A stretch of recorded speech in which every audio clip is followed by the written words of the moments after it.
Before we start the stream and the demand video on YouTube, just want to say thoughts are with the friends and family of Lionheart at this time. It's really sad news that came out on Wednesday evening about him. Again, just thoughts are with him, as I say. I've had the privilege of watching him wrestle a number of times in ICW, Scottish Wrestling Alliance, and I think it was back in 2009 with TNA. So yeah, it's just crazy how things like that can just happen. A man that was champion in 3 different companies.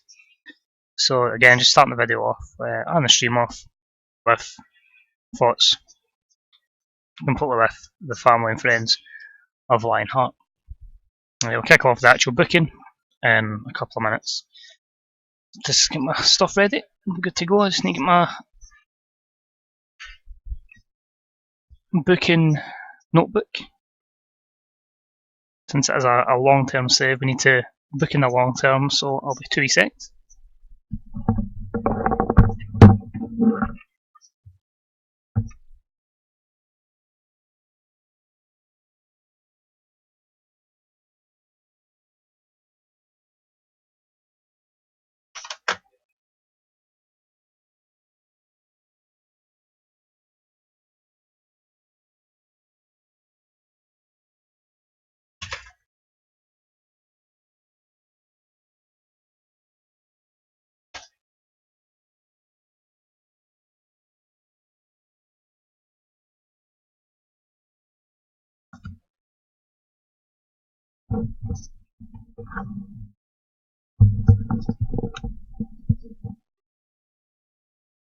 Just with 2 seconds, I have forgot to add my activity so I can see and shout people out, and there's our chat as well. Hello, chatto. Right, so I've got a booking sheet. We're booking February, maybe even March actually. We've got quite a good bit of time tonight. Hopefully, we can get a good pay-per-view and yeah, we'll just see what happens as the stream goes on. Hopefully we can get a good wee bit closer to national as well and get away from this 9th place in the rankings. That's a worry. Let's see. Right, we definitely won't fall below regional, so that's fine. That's the worry, the 7 company rankings. We've got a year and 4 months to get up there, so that's fine. CM Punk, that should be fine. Only 4 months to make sure we don't sign any MMA crossovers, that should be fine. 6 months for that and 2 years any psychopaths. Cool.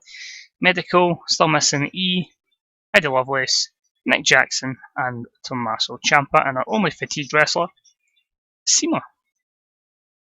So without further ado, let's crack on. Jimmy Havoc, I think we're going to let him go. Anyway, let's crack on and book some Monday Night Dynamite. So I do have 2 matches at the moment planned for the February pay-per-view, which we don't have a name for, so let's quickly reply to this actually.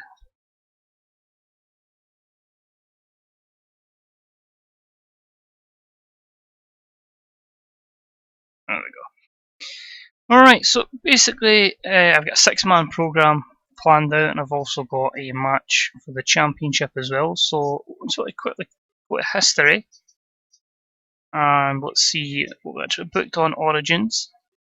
So what happens, you don't book a show for like 4 days and you're kind of just like, alright, what did I actually book? So we had Jericho defeat Kenny, Lexi defeated Mia Yim, Paige defeated Havoc, Lethal defeated Phoenix, The Addiction defeated the American Wolves, Sami Callihan defeats Cody, Castagnoli and Strong on Cody, that's fine. Punk defeats Steen, Moxley defeats Penta.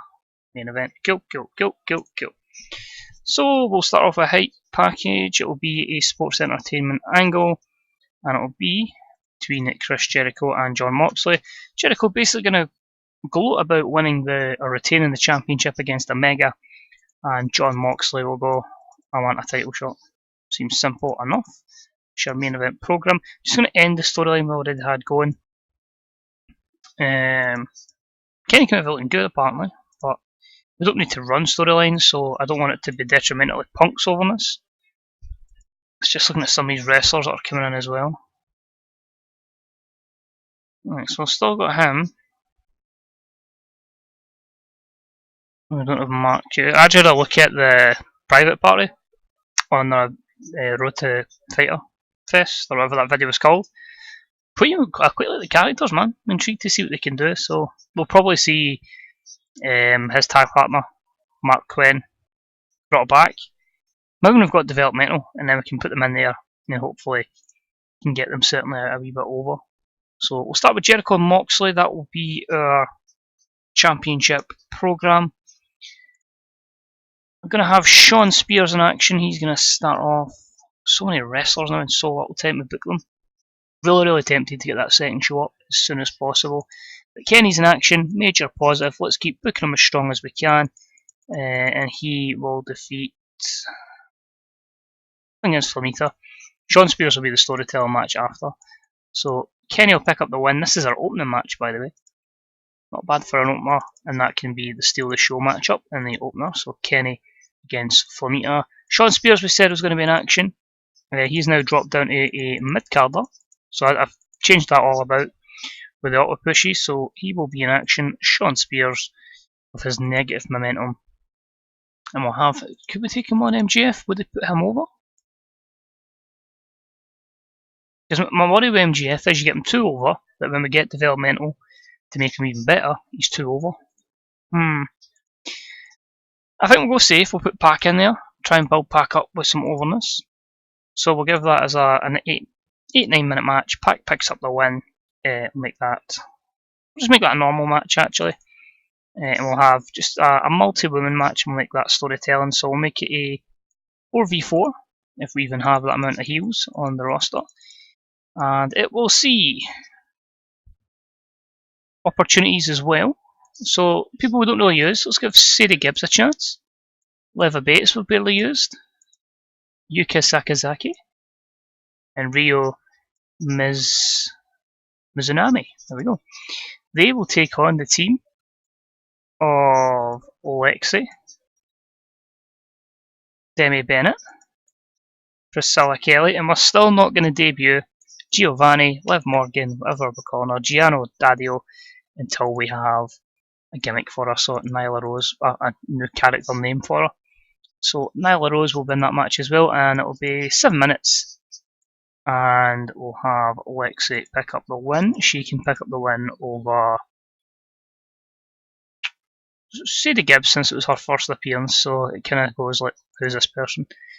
The audience saying that, of course. So that can go right in the middle. Our main event, let's have it as a tag team match. Let's have some of the main hitters on the show. So let's go with CM Punk teaming up with Jay Lethal, and they can take on Chris Jericho and Sami Callihan. 11-minute match, and we'll have Punk win against Jericho. We'll have it as a pinfall victory, tainted though, and it'll be interference from Jon Moxley. So already that's 56 minutes of the show, so some of those matches will likely be cut down because of what we want to add in. So what I'm going to do is a promo from Cody on Claudio, because obviously Claudio and Roderick attacked Cody, so we'll have that in there. And another 4 minutes. I need an angle where a worker's on the phone.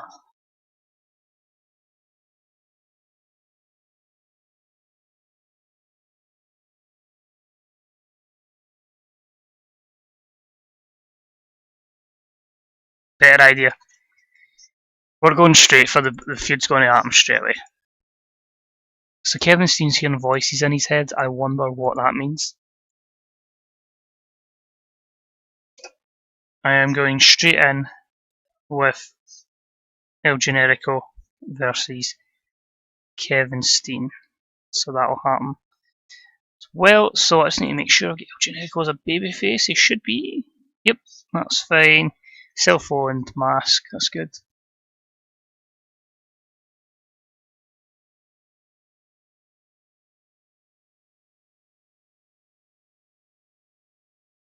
So that looks like a pretty damn good show. We will book our attendance.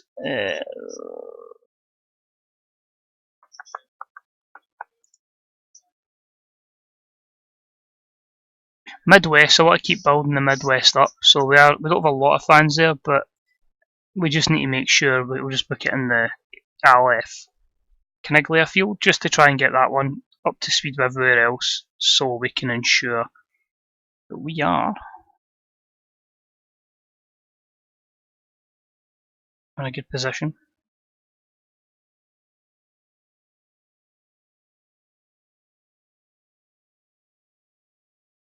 So I don't want to be at that stage where we're so close and we're just waiting in one region, and then it's the Midwest that's slacking behind. So Chris Jericho and John Moxley trade promo, fantastic. A-Star 97. You get the two most over guys in the company, probably the best two promos in the company, bar Punk. So that's going to be absolutely fantastic. Should be a good program. But they had decent wrestling, but not a lot of heat.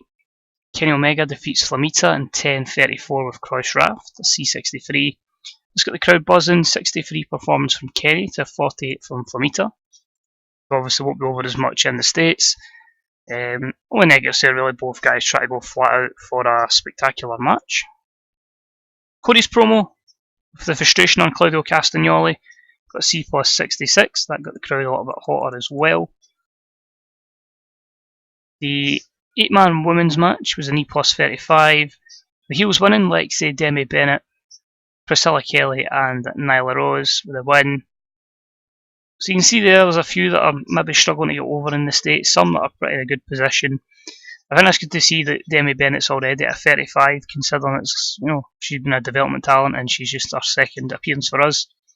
So hopefully someone that can go into big things here in All Elite Wrestling. Bout that had decent wrestling and little heat. Pac defeats Shawn Spears in 8:57 with a Black Arrow. A 39 for Spears to a 58 from Pac. C minus 56. That'll do the job. Shawn Spears, he's a good hand to have, but I don't know. It's not really something worth pushing, is he? Kevin Steen is having a conversation with someone without someone off screen. Camera pans back, he's talking to himself, he's hearing voices. Does he feel haunted by a Mexican at the orphanage? We know who it is, but building towards that. B78 there for Kevin Steen. And the main event match. Hey, we've got a goal. Germany under 21s against a team I actually fancied quite well, the Serbians, but not really happening. But the main event, great wrestling, good heat. Punk and Lethal defeat Jericho and Callahan in 10:47 when Punk defeats Jericho with a Shining Wizard.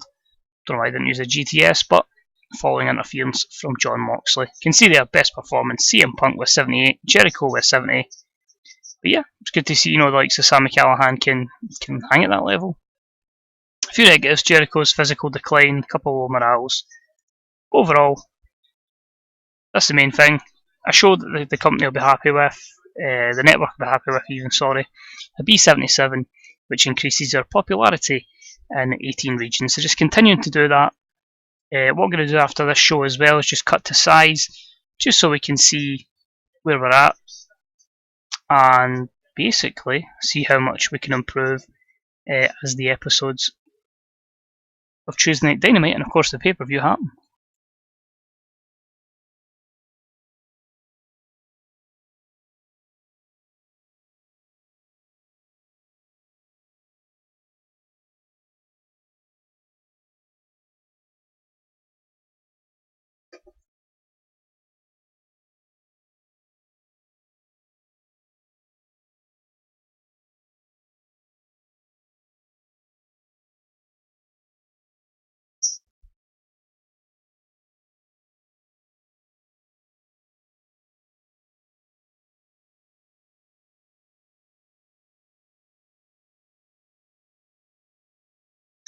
Probably start the stream. Try to watch your stream back and then that happens.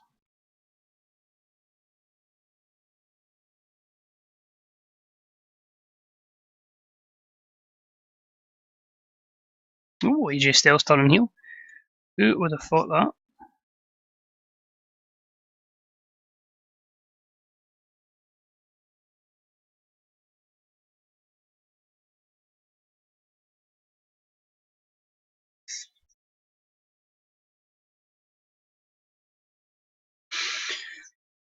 There it is.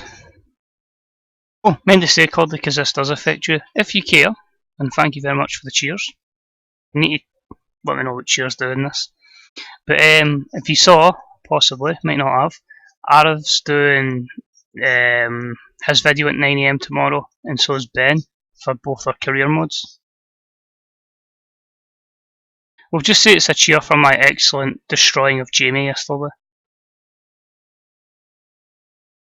With that great. Wasn't to watch him yet.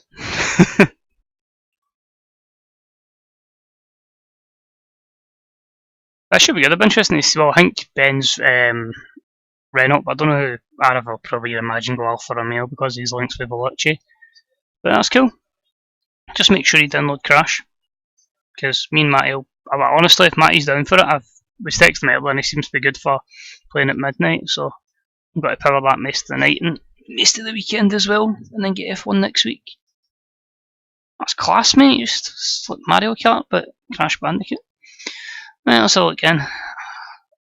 AJ turned heel. 2,840 fans to Raw's 8,000. Cool. Chase Owens. I don't know a lot about Chase Owens. If it's considering it's a remaster, right? If it should be the same as it was back in the day, it should be amazing. It's not just like Mario Kart where it's just races and that's it. There's no context behind it. It's like an actual wee mini story behind it as well. You need to do like certain races and stuff like that, beat certain people. Just intrigued to see how in depth the roster is because I can't really remember that. I get a feeling I just went Crash back in the day, but. I was going to go to Argos and get it, and then if I didn't like it, trade it in, but I kind of get lazy and thought, I don't really want to wake up earlier than I have to tomorrow, so I just downloaded it. And it's that way where I can play it the night, like properly get a good session and get a couple of cans of Monster, and I can just sit in Discord with you guys and watch the NBA draft on my phone. See, man's got it all planned out, and then somehow arrives at 10 o'clock to go to Greg's to get the breakfast menu. Because it's the weekend. Yeah. No, I'm not a goth if it's the good doctor. That's all I'll say. Justin Roberts, 3-year deal, that's fine. That's basically our guy there. Kenny Omega for Mita, that's fine. Sean Spears wants some wins and a 0.80. That might be our highest ever.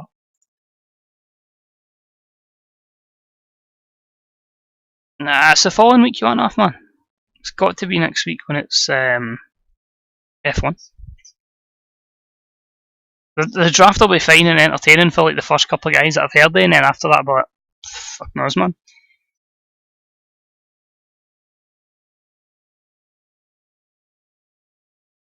Cody, guess who also has the week of the 11th off? You're going to start wishing that you did not book that week off because you're going to be landed with me for a full week on Discord. Yep. Because I'm finish at 1 PM on the 4th of July, and that's me the 22nd. Cannot wait. So it's dragging me through the shifts. How's it going, DJ? You happy with new model kits? Do you make your wee Davey get number 7? Also, there's a guy in work that says that me and this other guy in work, literally any time you see us, all we talk about is Davey Turnbull. And I went, nah, can't be right.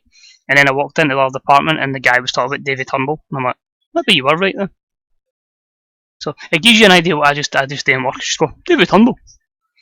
And so I'm just going to note this down because I want to track our progress. So 54, 38, 43, 37, 42, 41, 50, 54, 42, 31, 31. I hope so, mate.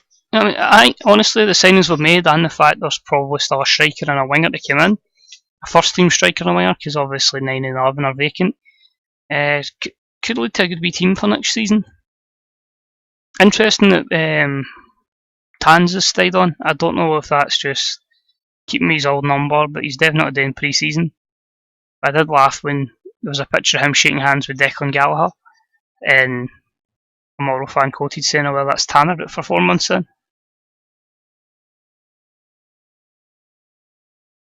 Now, looking forward to it, man.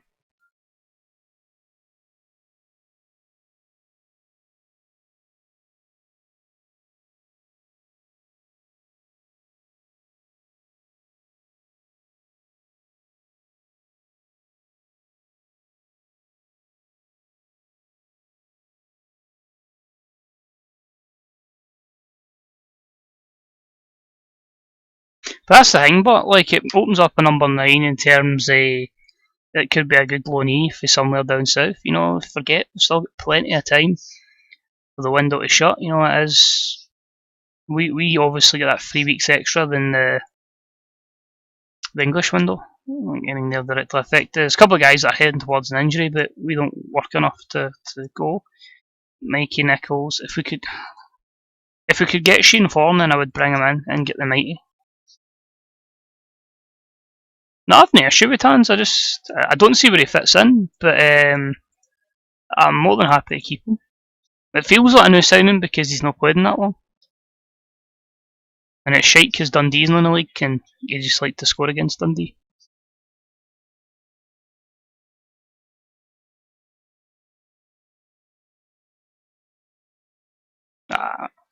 Well, you don't necessarily you forget we've got strikers. I know you don't rate him, and I don't particularly rate him because he doesn't really link up. He's just a poacher. But you get Danny Johnson, you get Chris Long, who looks like he'll probably be. Well, he's number one, I'd imagine, the pecking order just now, but obviously that's pending to change. We don't know how we're going to line up if we're going to stay 4-3-3. I'd imagine we will. And obviously, you've got James Scott as well. But there'll definitely be folk in. Don't even worry about it. I might will just wait to Queen of the South, let Dolby play, and then when he scores a hat trick against us, just sign him. There's anything else there? Dan Maff is the NXT North American champion. Oh dear. I'm not against Dan Maff, that's just not the most over person in the world. Rachel Ellering has an undisclosed body injury.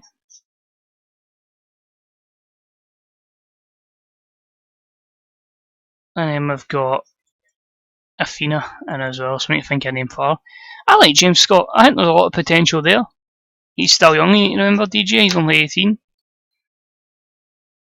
But I think there's still a lot he needs to adjust. I think a loan spell would be better for him. It's probably the best I could compare it to is probably Cordy with Alex Fletcher. Like, if we didn't, well, we might have the money actually. I can't see it.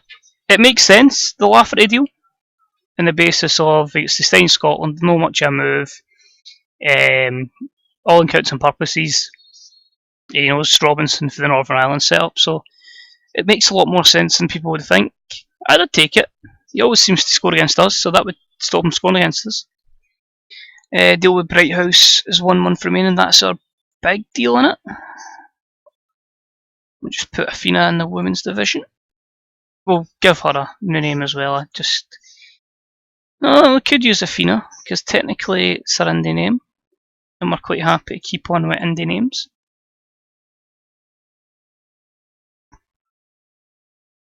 Maybe he just needs more games in the 20s. Bright House is our bigger deal. Because I made it short term, that's fine. Extend deal for events. No, or late evening. Can we go prime time? Nah. So, I'm not going to do a year. Again, just a 3-month deal. Short term. Just to make sure we're short term stability. And then we'll hopefully punt on so we can get to know if we've made profit or if all these contracts I'm signing has put us in the negative.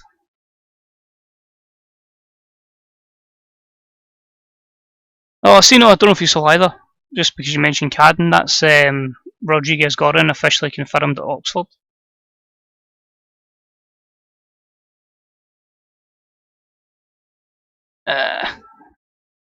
Cadden's a weird one. I feel like he stalled at Motherwell and kind of needed that move just to kind of progress a bit further.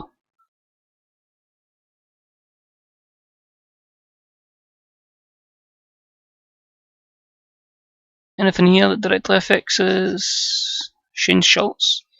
I swear that name's familiar, and I don't know why. AR Fox. I swear, is he no? No, is it no AR Fox? I swear he had sent me WWE. No. No, Justin Roberts gets his new contract anyway. That's fine. That's cool. That's what we're looking for, is to keep our announcers. I think that's fair, DJ. Maybe even another centre back. But I don't think we've got much more business today.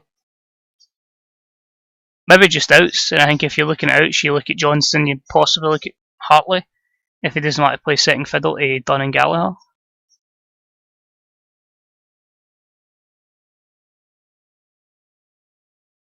It depends. I think it depends where he sees Liam Polworth. If he sees him as a midfielder, if he sees him as a winger.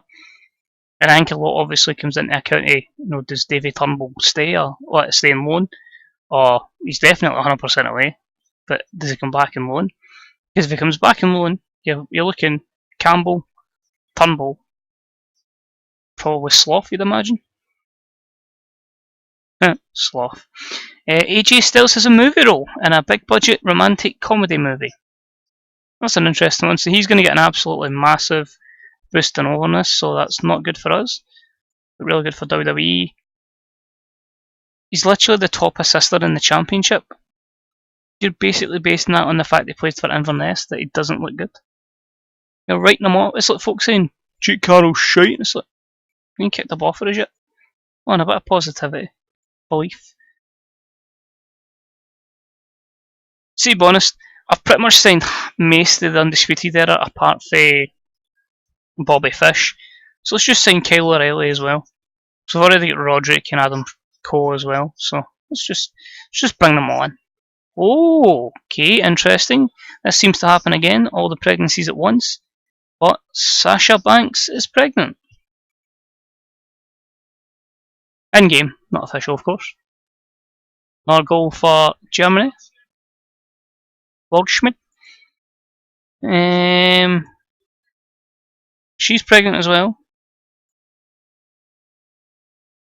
So you got 2 pregnancies in one day. So, rules at signing Sasha Banks for the foreseeable future. So, DJ, tell me what the Inverness games you watched.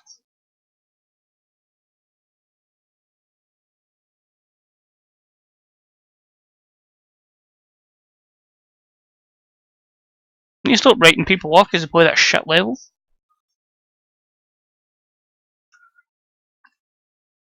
So it's saying, Liam Moult was shite because he played in the National League, but Luka Belic was outstanding because he played in the Premier League. I got it on. You know me, mate. Telly's up in the Sky Sports is on the thing.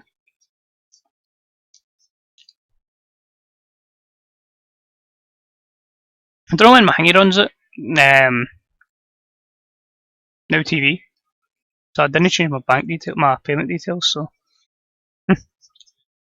just gonna let it run. Seems when I need to fucking update it like fucking 10 minutes before FP1. That's an interesting one. I want to bring in Mauro Ronaldo. I know it's another WWE name, but imagine that an Excalibur, Moro.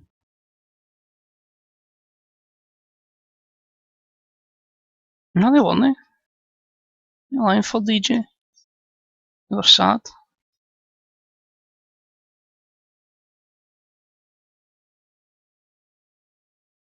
I need to stop signing people. Really need to stop signing people. So Killer Riley will give a better deal to seriously consider both offers. So they've offered them some shite. 3,320 for 4 years. That's fine. We will go 3,360. We'll offer them that wee bit more.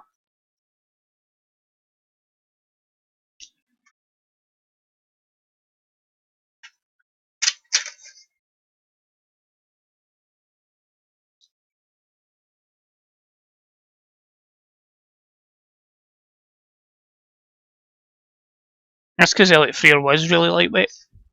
I'm intrigued to see when he turns up, by the way. What kind of move he gets back down south.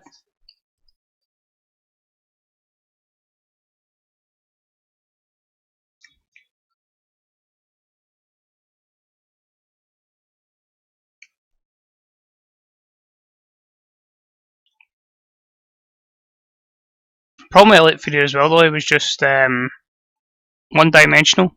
He knew he was only doing that left-hand side and just run.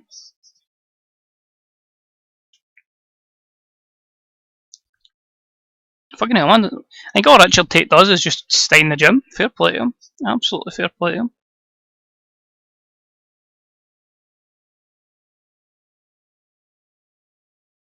We have a lot of emails here. So Tommy Young has passed away. I don't know who that is. Nah, honestly, Gordon's obviously joined Oxford. Cadden's going to go to Oxford. Apart from the Turnbull stuff, there's not really anything. I think it's an avenue we could look at, but I just think the fans would hate it.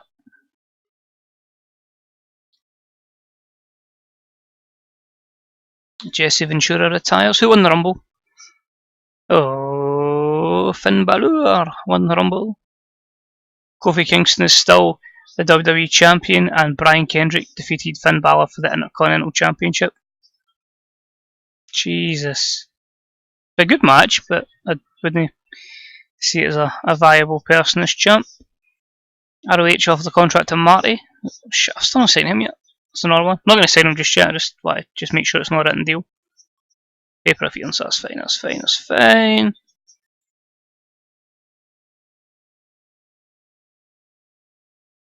Sienna Arise Mishima. No, that's about it. So it's just confirming the signing of Kyle O'Reilly.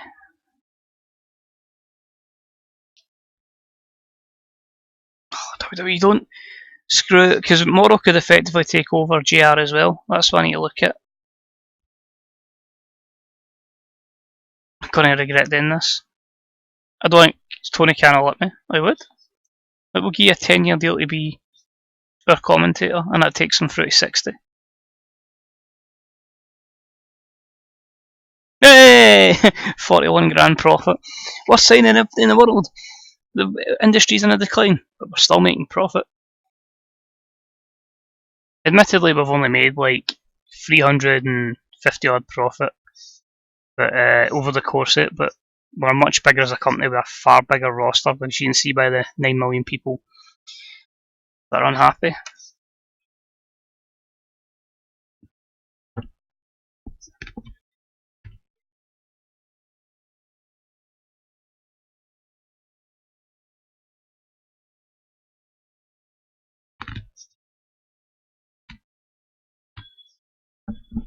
Sorry, just eating something that's really crunchy.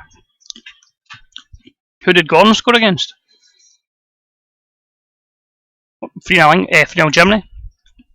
I don't think he scored, mate. I don't recall him scoring. Because he barely shot him when he did it near the bar. Maybe one shot on target.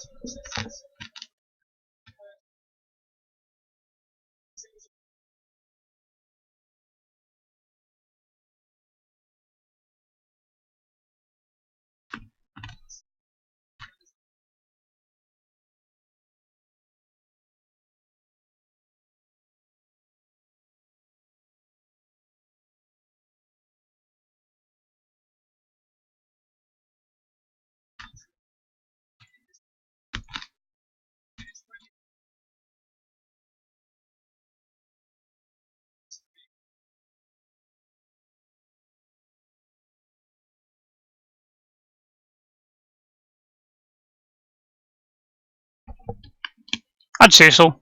I think that's who Sloth's replacing, but oh, it's quite crunchy, that stuff.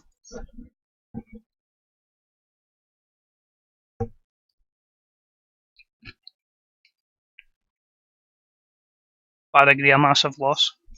Right.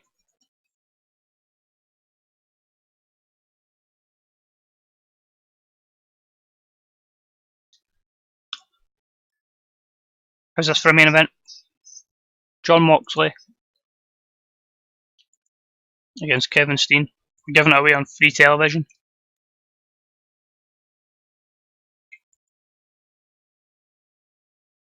So I'm going to be half-arsed and make it a really promising big match on the show.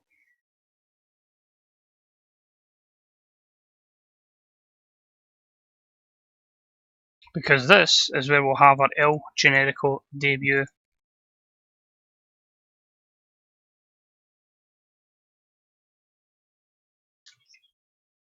There we go.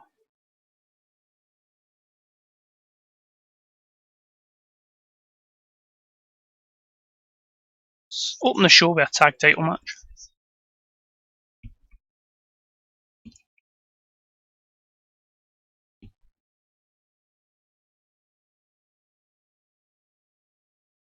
Try to see who I can put in it.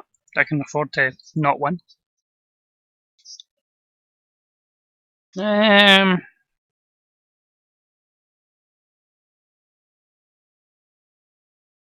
go Kip Sabian and Marco Stunt.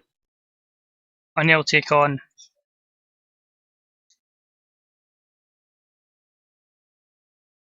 the Addiction, our tag team champions. Just making sure, we've got a happy locker room leader. That'll be a 6-minute match. Daniels will pick up the win, and it'll be Marco Stunt that'll take the defeat. Because you open these kind of performances as well, the likes of Kip Sapien can benefit from the exposure.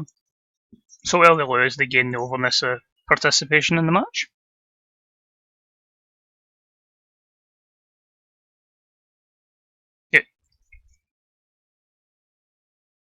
Get Dean Cornelius. Got David Turnbull. Roll it another day.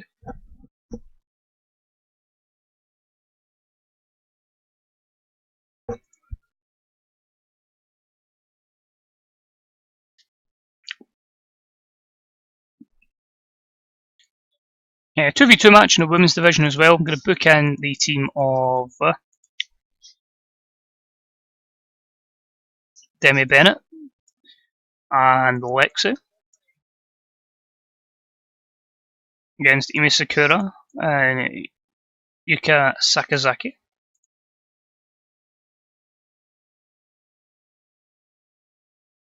Got to be optimistic, he's going to come back in loan.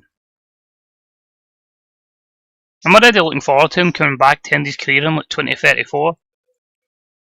When he's come back as like a Ballon d'Or winner.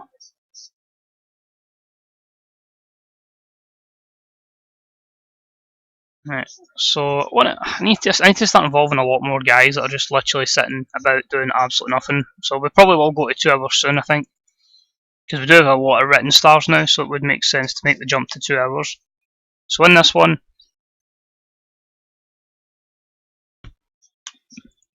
we'll go Cody, Pete Dunne, and Kenta. Alan Campbell, that's your ball winner. Liam Donnelly, that's your ball winner.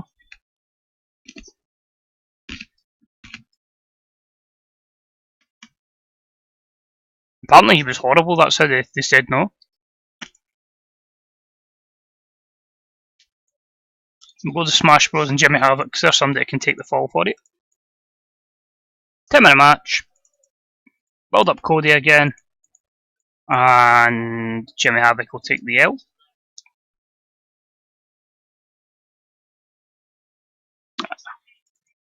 We'll be fine, DJ, honestly. No need to panic in the 3rd week of June.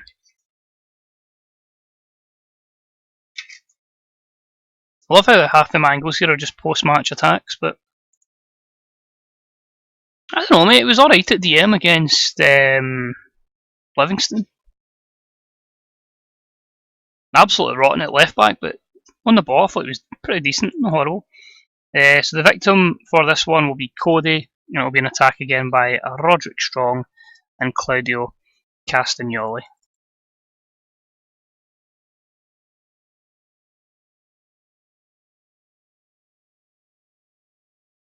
And we'll start the show with a promo, and that will be Jon Moxley on Chris Jericho.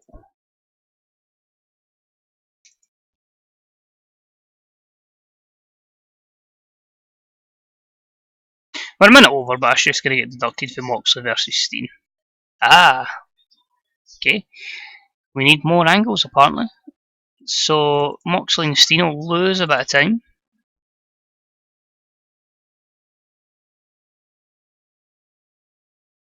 I'm just trying to think what other matches we can build up. Matches can we build up? Who can we bring in?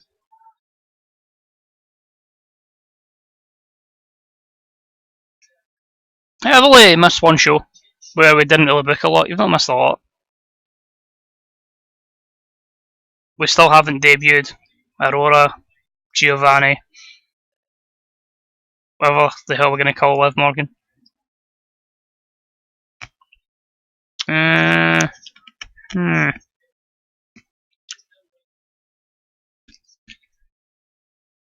to go lazy and just do a hype video for Chelsea Green.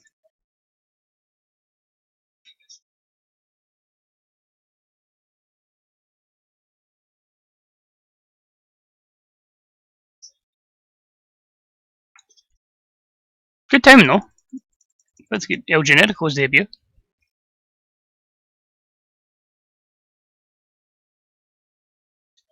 Possible. Where are we again? Midwest, I want to say. Yep. So we can keep building up this. So just say Marina again.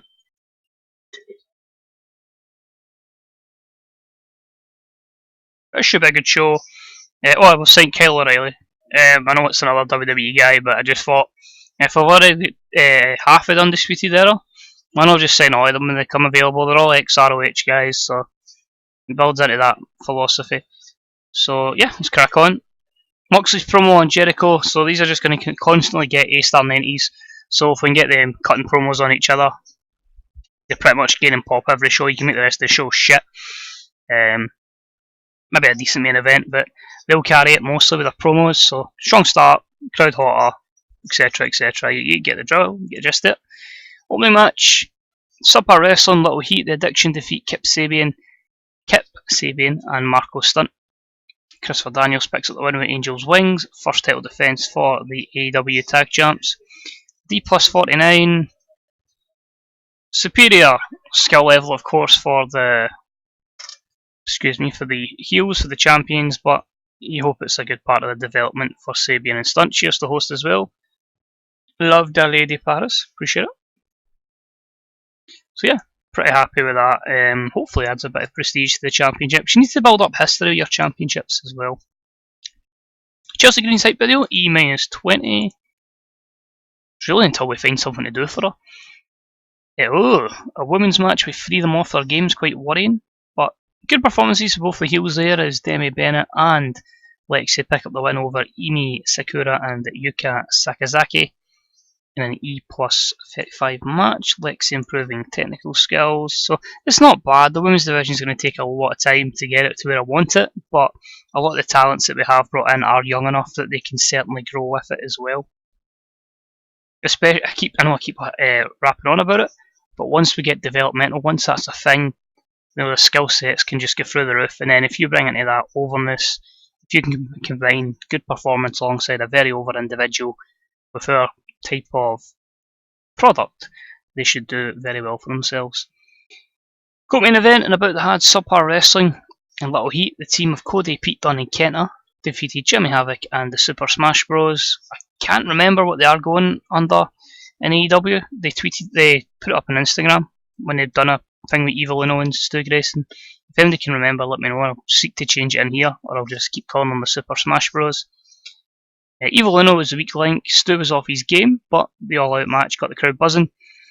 Strongest performance there was Cody. He is the user character, of course. I do feel like we're going to give him a push in this big feud coming up. As I say, there's so many ways you can go with him in this kind of thing because he's one of the main guys. Aurora Giovanni's finisher. Oh, what do they call it? The Aurora Borealis, or I don't know what they call it. You know what I'm on about. That, whatever that is. Cody's celebrating in the ring, and he gets beaten down by Strong and Castagnoli. They beat him down. Basically, there is an extra layer to this before we hear from Strong and Castagnoli, but I need to wait till somebody comes in for that full programme to take effect. It should be in effect where we have the 6-man tag. I wonder who's going to go with Cody at the February pay-per-view. Of course, as it says in the, or should say in the stream title as well, any ideas for a February event? I don't have a name yet, so if you can think of anything for a pay-per-view, let me know on that. Let me know for March and April as well. We don't have pay-per-view names for them. It's literally AEW February, March, April. Also going to be open to suggestions for anything for June and July, because it seems like Fight for the Fallen and Fighter Fest, is that right? The thing it says to are basically temporary ones. Of course, at this moment in time, we believe AEW to be every so often pay-per-views. Of course, that's coming up. Fighter Fest is not a pay-per-view, although we do need to apparently pay $8.99 for it over here. But yeah, basically any ideas you may have, don't be afraid to let me know. Main event, superb wrestling and good heat. John Moxley defeats Kevin Steen on free television as well with a hook and ladder. During the match, we had El Generico come in and distract Kevin Steen. Obviously, I was going to go straight on an El Generico Steen program.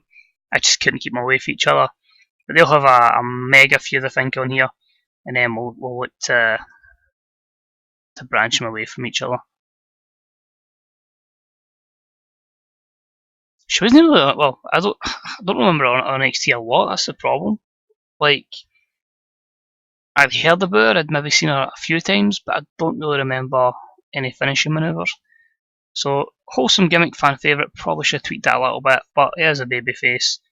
El Generico, both men in 81, so they're going to be main guys going forward. And the attack on Kevin Steen, just a disappointing C65. Regardless, anyway, a B minus 73.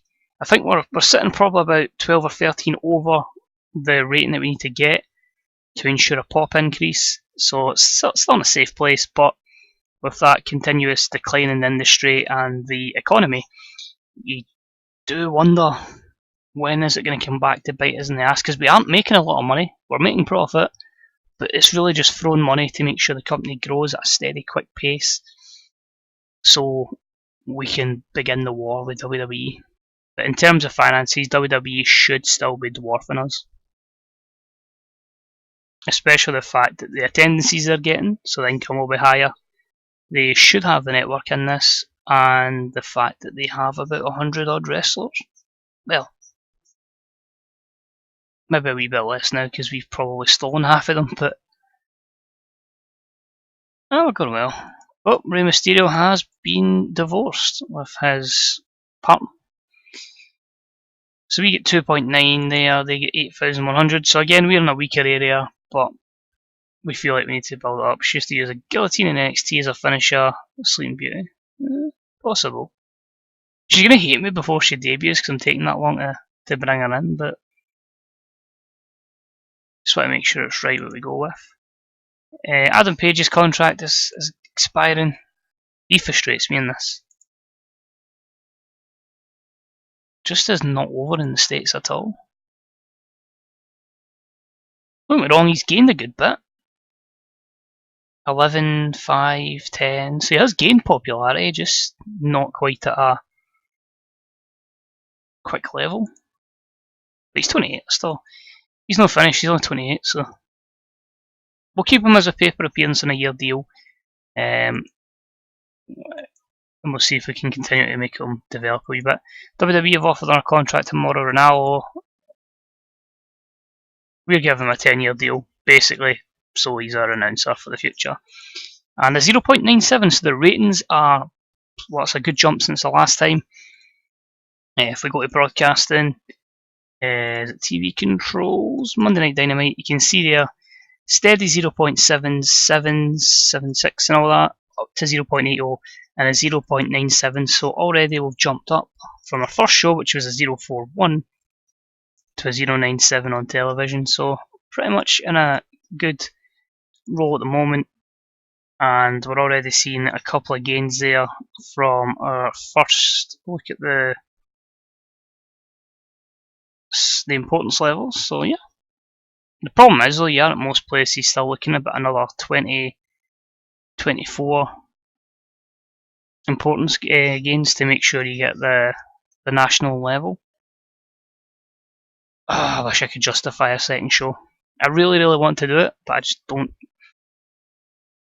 think we've got the finance to carry a second show just as yet. This is my problem for just going well-backed companies in the past and just fantasy booking rather than actually making it a challenge. You never know, might do that in the new game. Certainly open to trying a lot of new things in the new one.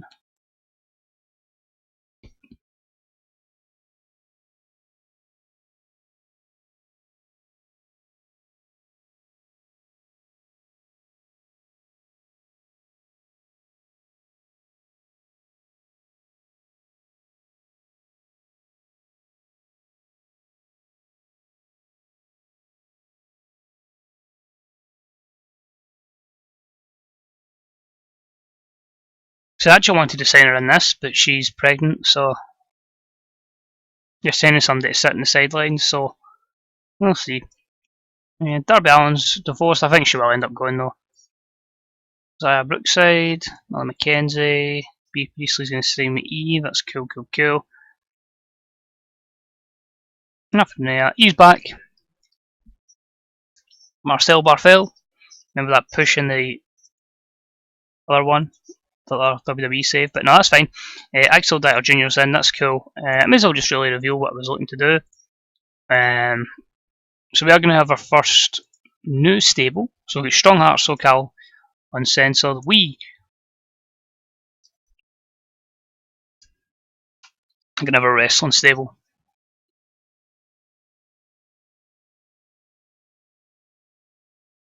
What can we call them though? TBC, if anything can name for them. So basically, and you obviously can change that at any time, a group of former WWE talents that are pissed off and just wish to wrestle. And wrestle like fuck. So the leader, Chaz Betts, when he gets his name, Claudio Castagnoli, Roderick Strong, and Axel Dieter Jr. Why is he not there? Sure he's not under Marcel Barthel. Where the hell is he? Axel Dieter Jr. So if anything can name, let me know. I had the name earlier on and I have completely forgot what I was going to go with. The problem is I want to make it like too. I was looking at something like Elite and then I'm like, it's too close to what they are. I don't think it really needs any other explanation apart from the obvious. Evil Forno, like he's playing NXT UK.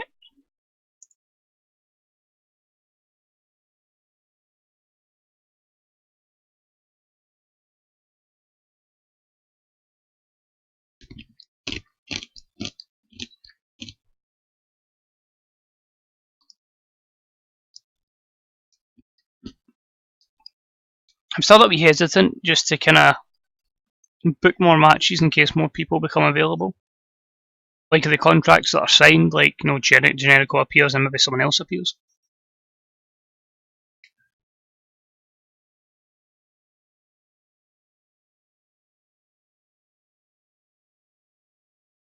Also as well, if anybody's got any ideas for the second show name, that could probably convince me to go and buy it. I've started anyway. So ASW British Heavyweight Champion is now CM Punk. He's bizarrely taking bookings for them, but okay. Shane Strickland there. CMML rejection from Sensei. New Japan looking for more faces. Actually, another person I was looking to bring in a potential at one point was going to be Austin Aries, but again, we do have our own talent. We are allowed to develop them.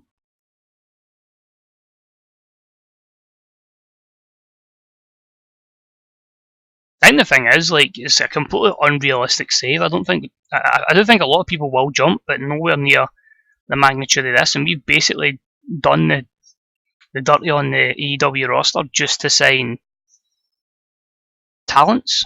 Happy to take either. So we're looking for a pay-per-view name for February, that's one, and we're looking for regular weekly shows. We might look to start a second show just to try and get the quicker pop gain. So we could be looking at 24 weeks of progression could be cut down to 12, just to try and get as close to a national company for All In.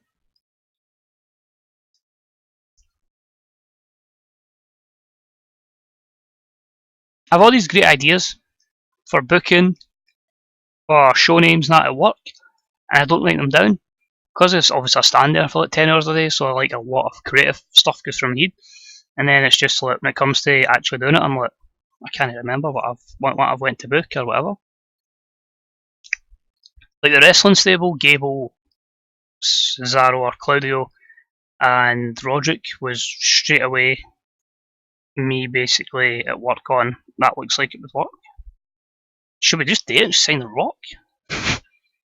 Loyal to WWE. Oh, there you go. But he is an active wrestler. Obviously, I'm not going to do it because one. Well, we could, but it would financially cripple us, and we're already in a good position gaining popularity every show, so that won't be happening yet. Oh, that's right, yeah, he sent me NXT, I'm forgetting about that. He's in that wee tournament. Or is he?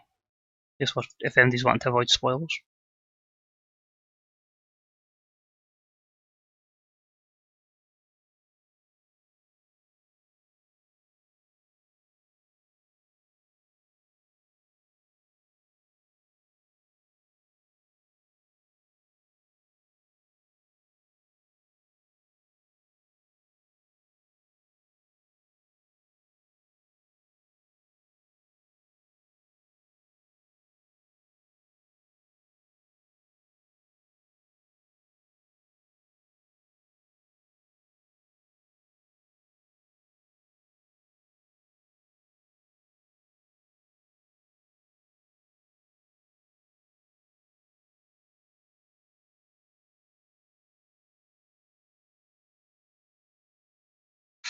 Right, what we got?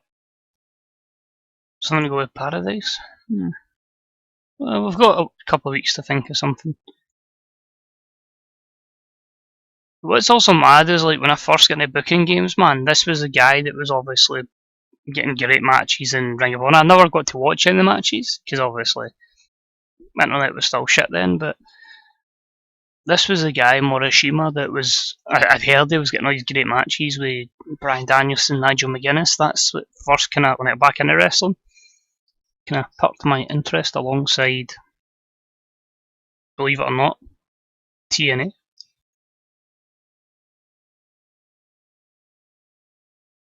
Isn't the same Mystical? That's cool. Just double checking. And we have Moro Ronaldo. We have a 3-man announced team coming up in the next month. We will have good old JR, By God, Mamma Mia, and Excalibur in the middle.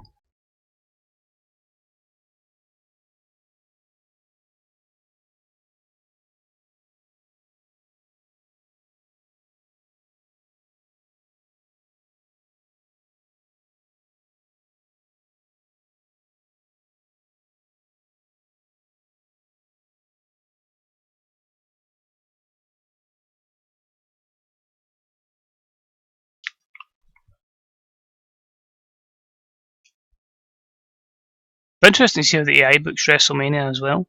Austin Aries claims the MLW heavyweight title. Apart from that, just a lot of independent stuff. There were 2 other people that I did consider bringing in, but again, stacked roster. Give Britt a pay-per-view's 2-year deal. No point in giving her a written deal if we don't use her every week. Speaking of which, so Orange Cassidy's going to go, Jungle Boy's going to go, Jimmy Havoc's going to go. I'm really sorry to say that. It's just really trimming down the roster a wee bit. But don't get me wrong, there are a lot of people that will come back once we get developmental.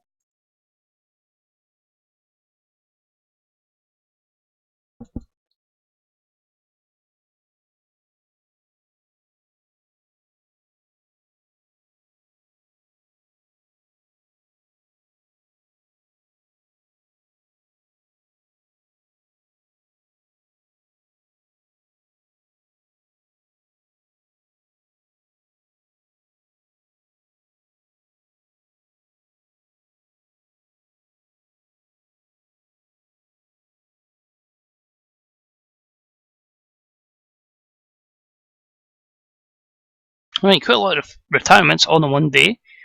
Dory Funk Jr., Johnny Kidd, Kurt Angle looking to re-sign with WWE, obviously retired on this. To bring him back out of retirement. We could, technically, but we'll let him be. A couple of people needing a break there. Callahan, Lethal, that's fine, we'll not use yous tonight. Kana, well, another Kana with two ends. Kira Hogan looking to stay with Impact, and a couple of people evolving, etc. etc. Other news.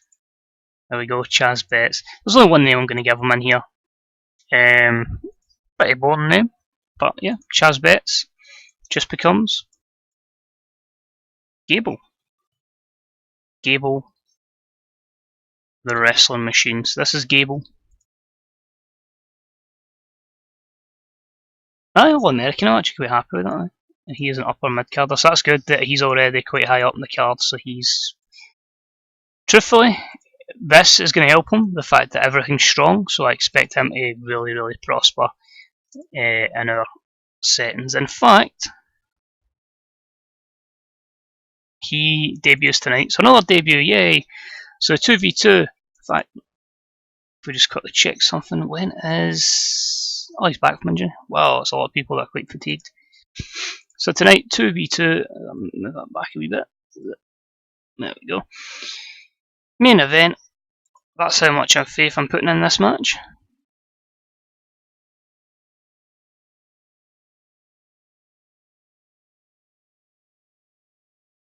The Young Bucks against Claudio Castagnoli and Roderick Strong.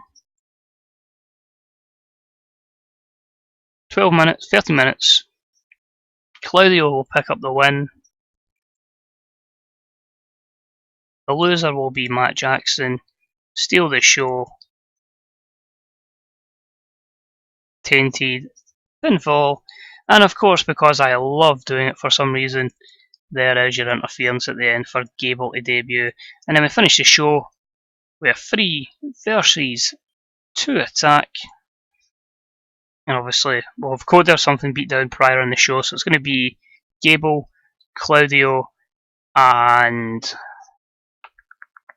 think Roderick Strong attacking Nick and Matt Jackson. So that builds towards your 6-man tag, that's fine. I'm also going to have a call out and brawl just to make sure we get the good segment here, and that's going to be Chris Jericho and Jon Moxley. So we're clearly going for a cheap into the show there. So that's going to be our main event. That's your 2 end segments. We will also need to start putting the Women's Championship in a position, so we will have a number 1 contenders match on tonight's show. And let's give another opportunity. So Ali's had an opportunity. There's got to be a baby face that goes over. Let's give Smiley Kylery a chance so she can be in action. And she can take on Penelope Ford. And she can get the quick win in 5 minutes.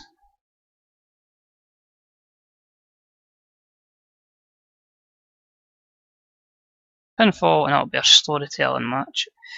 Some of the names are terrible that it gives you. They really, really are. You're like, can you give me anything better? We'll have guest commentators, of course, that will be tagged, so that will be the champion Lexi and her bodyguard, Demi Bennett. Cannot wait to start that feud.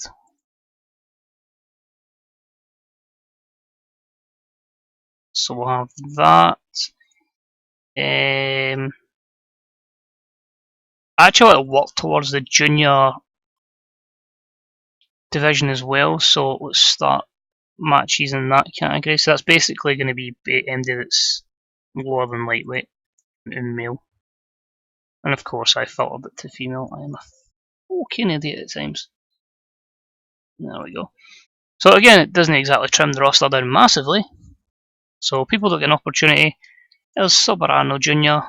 and he can team up with Sammy Guevara and they can take on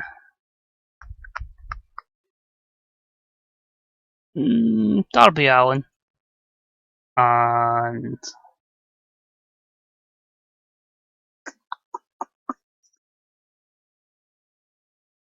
everybody's kind of associated with other people. We'll just make it Peter Avalon. Axel Dieter Jr. will debut in that stable eventually, but we'll keep him off television for a little bit.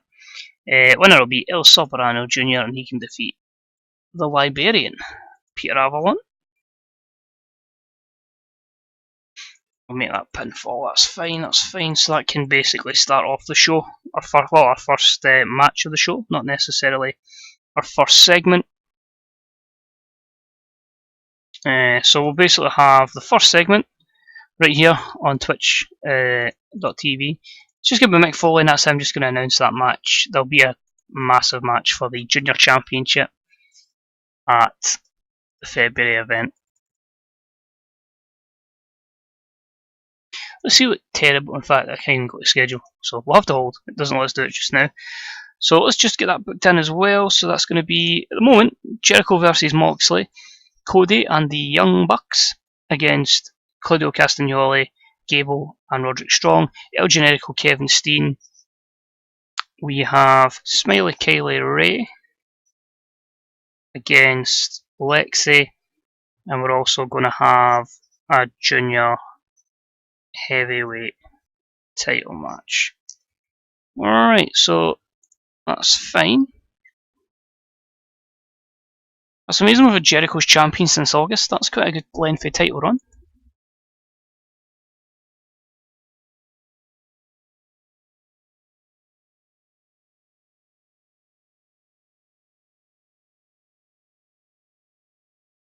Do you know what they actually sound like? I don't know if you'll agree on this one. Just at WWE, like they have to be massive. Like it's not just like a common, I don't know, like Britt Baker or Kelly Ray. It's like Anastasia, Blazer. That's people at Dodgeball. You know what I mean? It's just WWE just tend to give them just ridiculous names. Right, so that's hyping that. That's sorting out that. Gonna have another number one contenders match. A 4-way. For the right to face Sami Callihan.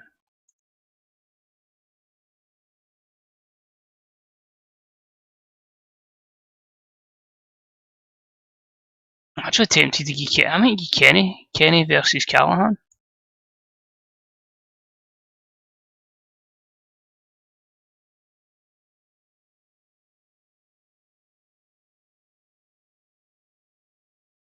I know, because that's what you base it on. Tell you what, that's a hell of a fatal 4-way. Good job we gave Kit. Did Kit never get his match, actually?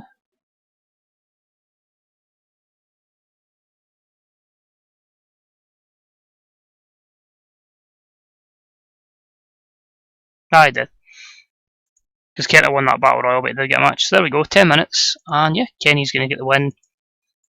See if Ray Phoenix will do the job. I don't think he will, but if he does, perfect. If I keep you strong, will you put Kenny over? There we go. It's basically to allow me to have Kenny versus Callihan.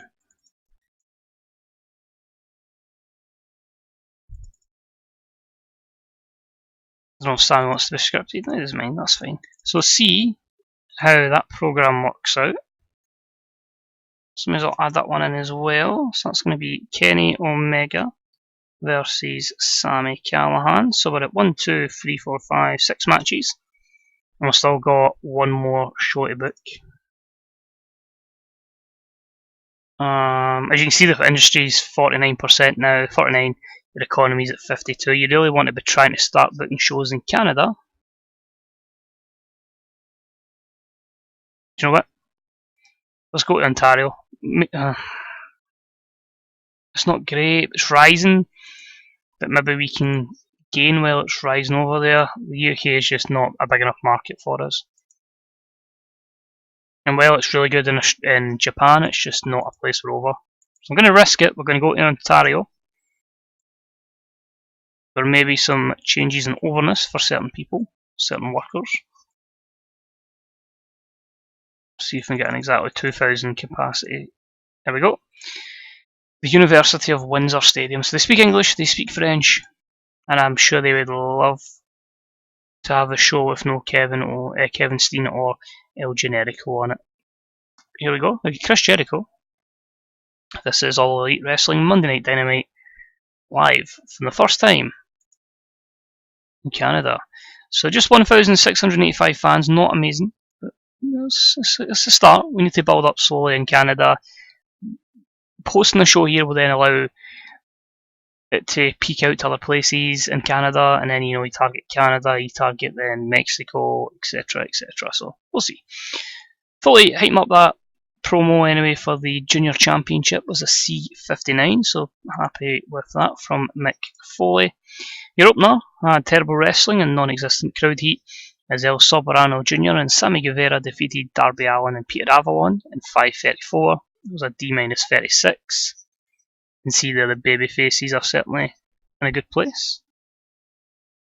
Tesla North sounds too much to me. Tesla sounds too much like Tessa. And obviously Tessa Blanchard.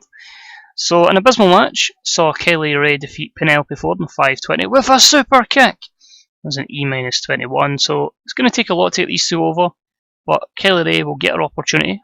Well, that's how you build them up. You give them good opportunities, especially when it's not completely focused on popularity, and because others will put the show at a good rating. So a few negatives for Kylie Rae there. Smiley Kylie Rae, but she'll be in that match against Lexi, and just basically the two of them on colour commentary was an E+34.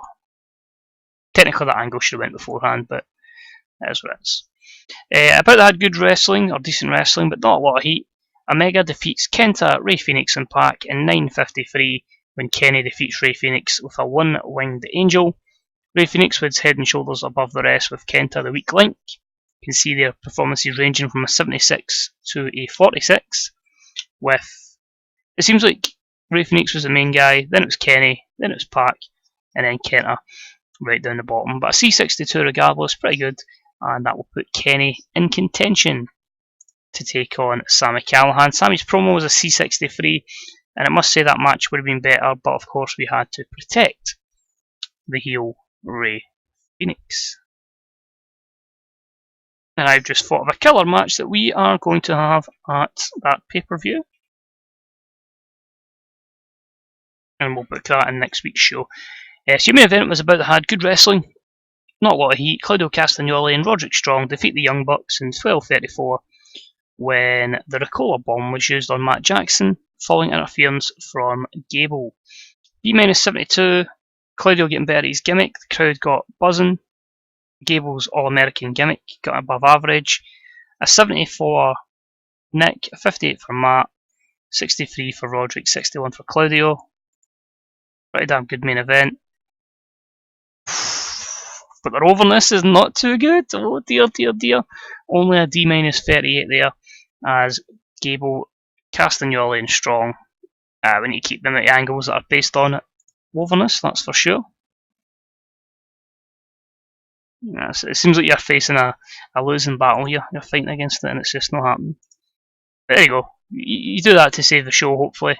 In the ring, Jericho calls out Moxley. They just brawl, basically, end the show, get the crowd going mental, because that match is going to happen. And 89, and that gives us B-71, so you can see we took quite a big hit for that second last segment, but you ensure that you're still in a position to gain popularity in 18 regions, so that's good. Fitness stream's just going to be like most. We are basically going to book the go home show, the pay-per-view, and we'll call it there. So that gives us then a good 2 hour plus stream, you cover a full month, and then it means the next time you stream, you're ready to start on the aftermath of another pay-per-view. So I quite like that format. And allow me to get a few laps in F1 as well tonight. Oh, with 2 wee seconds, I need to check Discord.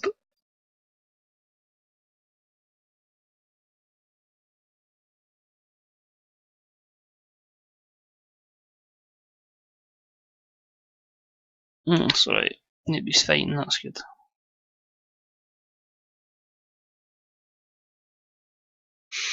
Alright, so let's look. Raw gets 7,800. We, of course, were a wee bit a lesser crowd, but of course, we're booked in a different country. Sam Shaw has been called up to the main roster. Apart from that, nothing massive there, but it is the contract extension for Britt Baker. Aurora Giovanni, I think you might be right.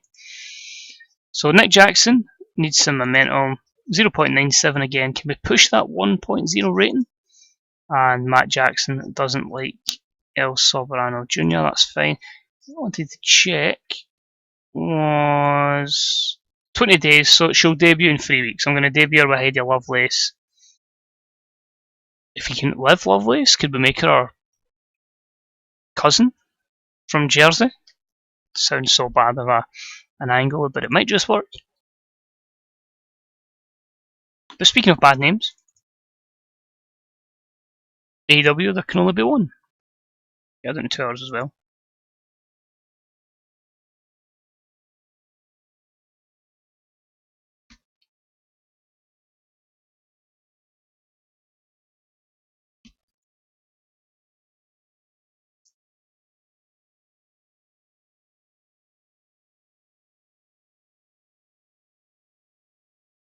I like it. There we go. All elite wrestling, path to greatness.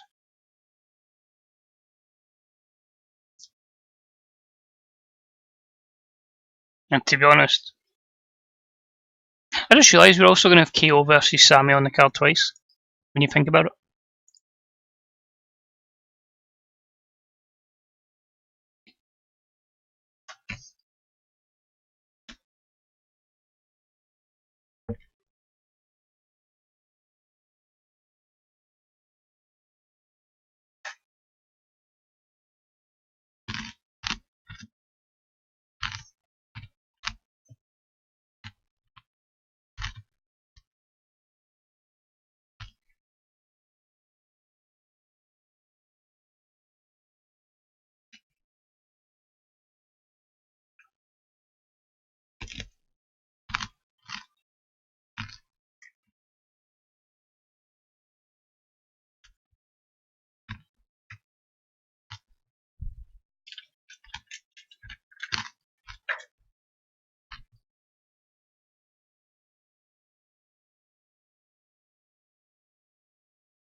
Oh, there was many.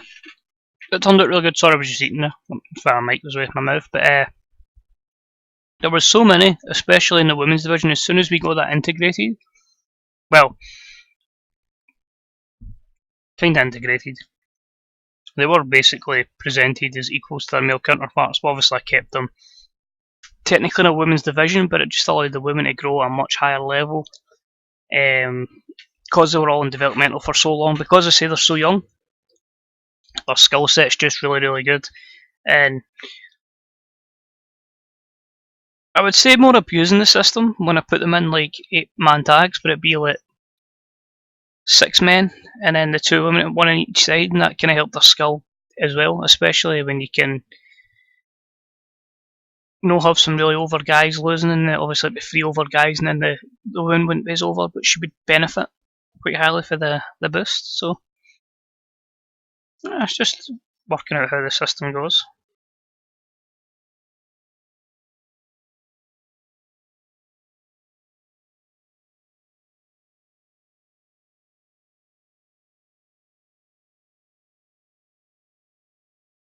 Oh no, who is up for Dolph Ziggler? Is that just another one? I don't know, what take Dolph Ziggler?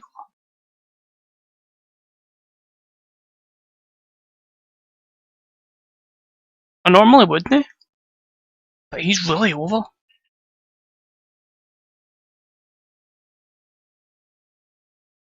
Like, in comparison, he's as over as CM Punk is.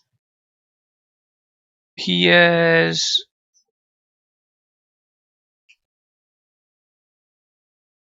far over than Kevin Steen.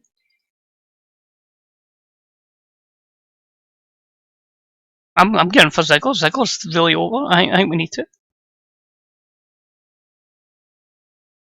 I can't wait to debut if he signs the natural Nick Nemeth. It's going to be a steep contract, but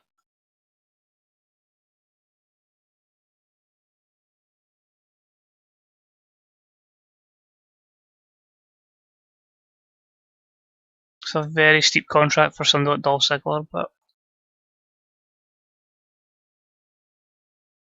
anyway, Candice LeRae has given a birth to a baby girl, and Ashley Lane has given it to a baby boy.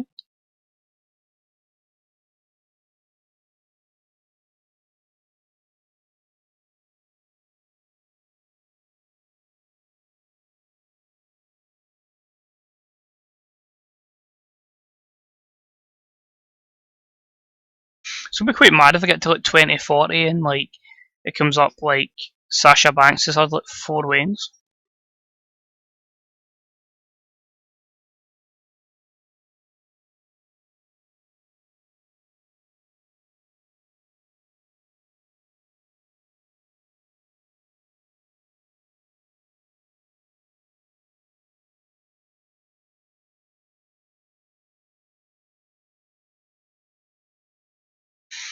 Right, so Impact Wrestling had 3,900, so we're probably at Impact's level still. Brian Cage to re-sign with AAA. Queen Maya's engaged, but apart from that, nothing else. And your Luchasaurus, because that's something, him and MGF someday I really want to give a good push to. And of course, WWE just going to throw money at Nick Nemeth. 3-year deal, 24,000.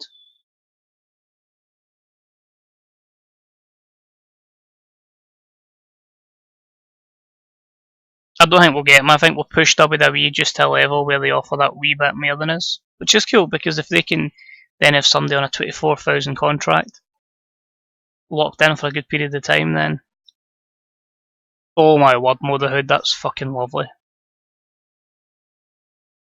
And I was hyped to see the Serbia team, but they've been absolutely decimated by, quite frankly, a phenomenal German side.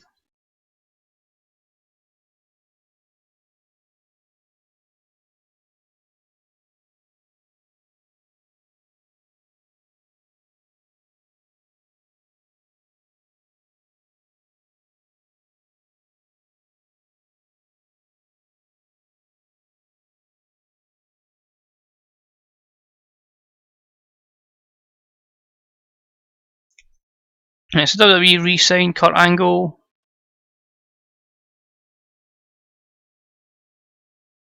Nothing else massive there. Joe Coffey's got a storyline with Bram and ICW. Takeover, NXT Takeover 33. Your main event was Riker and Dijak defeating the Viking Raiders. Gargano defeated Adrian Jaude. What's that Brazilian boy? I don't even know who half of them are because they don't have their actual. They have NXT names now, and I'm still getting used to them. Mad that Grand Metalik is down there as well. Mad that they've actually still not called up Johnny Gargano. That's one person I thought they would have definitely called up. And if you think I'm going to go after Johnny Gargano when his contract's up, you'd be absolutely right. Good old Johnny Wrestling.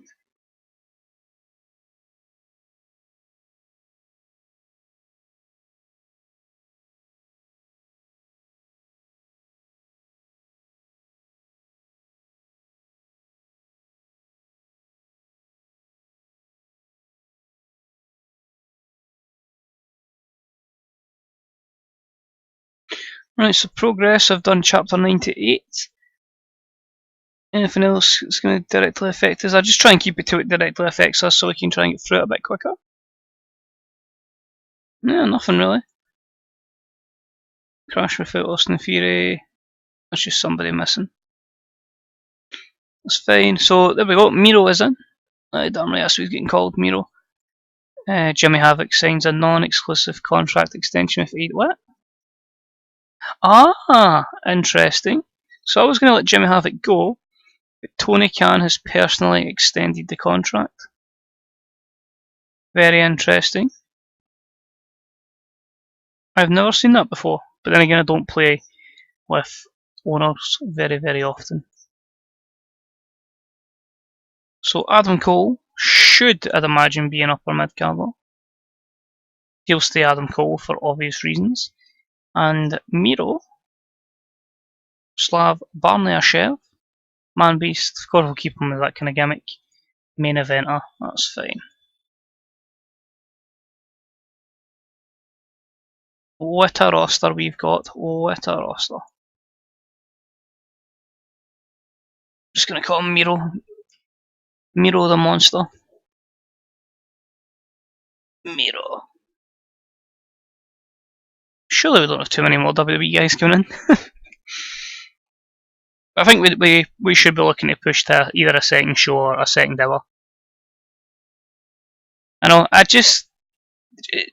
watched a lot of Tony Khan interviews, because obviously I didn't know too much about the guy before AEW, because obviously I knew he was like in the film, but I knew his dad and I knew him, and I don't follow NFL, so I obviously had no idea about the Jacksonville Jaguars.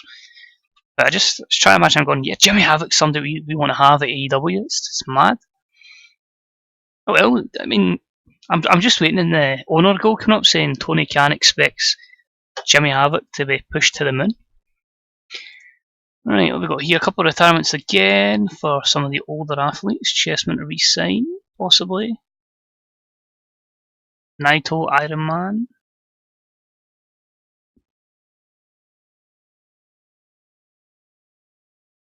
Trent's contract. Trent's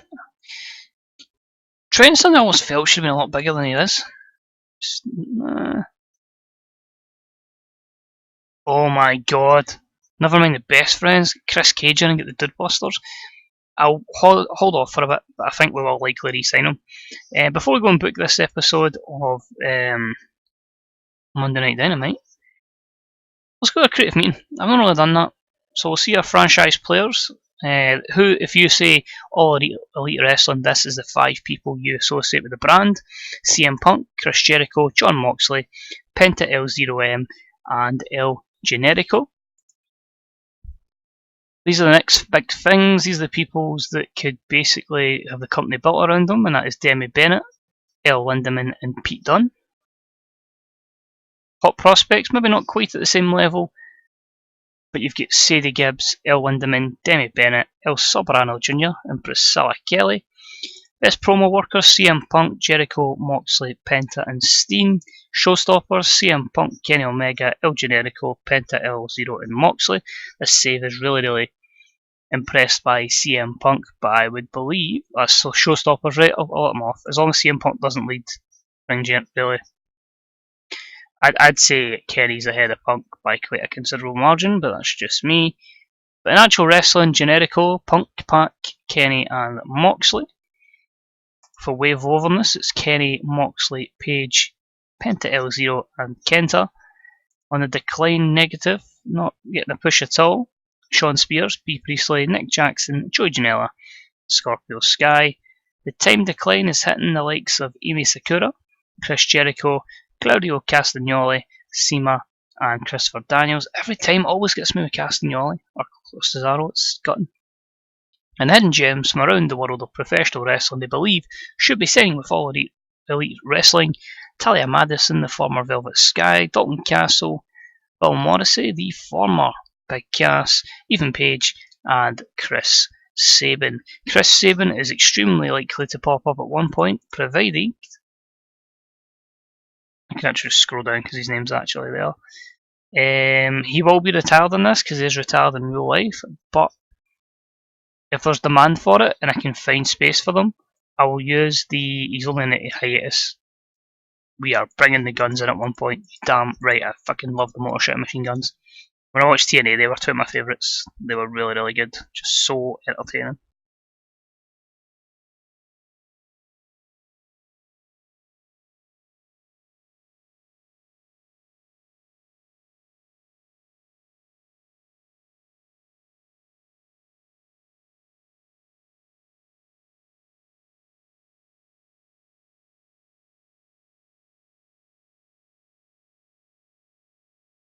I'm hoping we can make that happen eventually.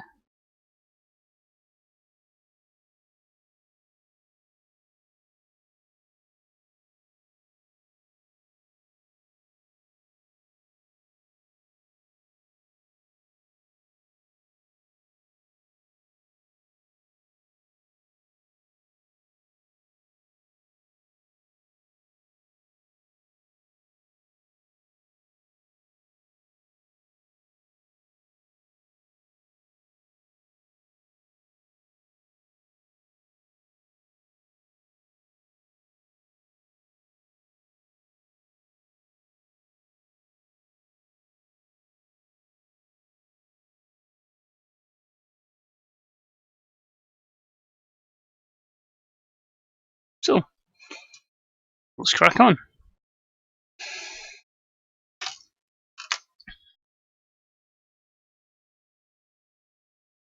I hate to go with the whole open challenge.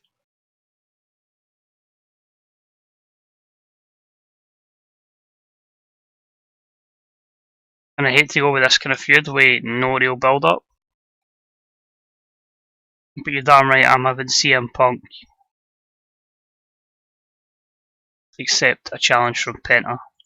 So what we'll do then, we'll basically have Penta in the ring and we'll have Penta open up basically destroying someone. So that can be a mid-carder. So Sean Spears, you've been great for us. Fred, you have to do the job again. And you will be basically systematically destroyed by Penta. So that'll be a 6 minutes. Penta L0. Pinfall. Steal the show. Could steal the show, I suppose. And then him demanding competition and then going there. Thinking of a promo. It is going to be a 6-man promo, and it's just going to be the confirmation of the feud. So it's going to be Gable with Roderick and Claudio accepting the match against Cody, Nick, and Matt. So that's fine. We'll also have the Young Bucks in action just to give a bit of overness boost or a bit of happiness to Nick. So that's going to be a 2v2. I've stupidly clicked 1v1.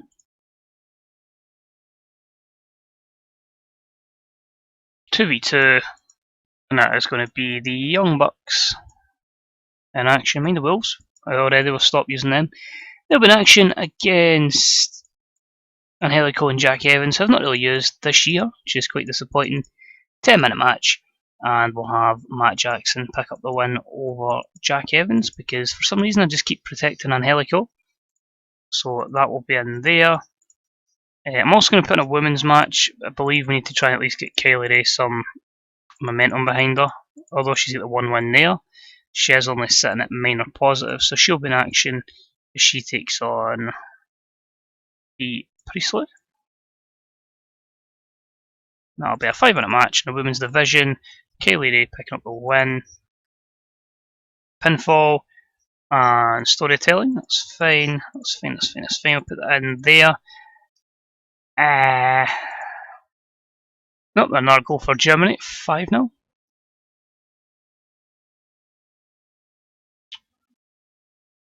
Try to think what else we can add in here.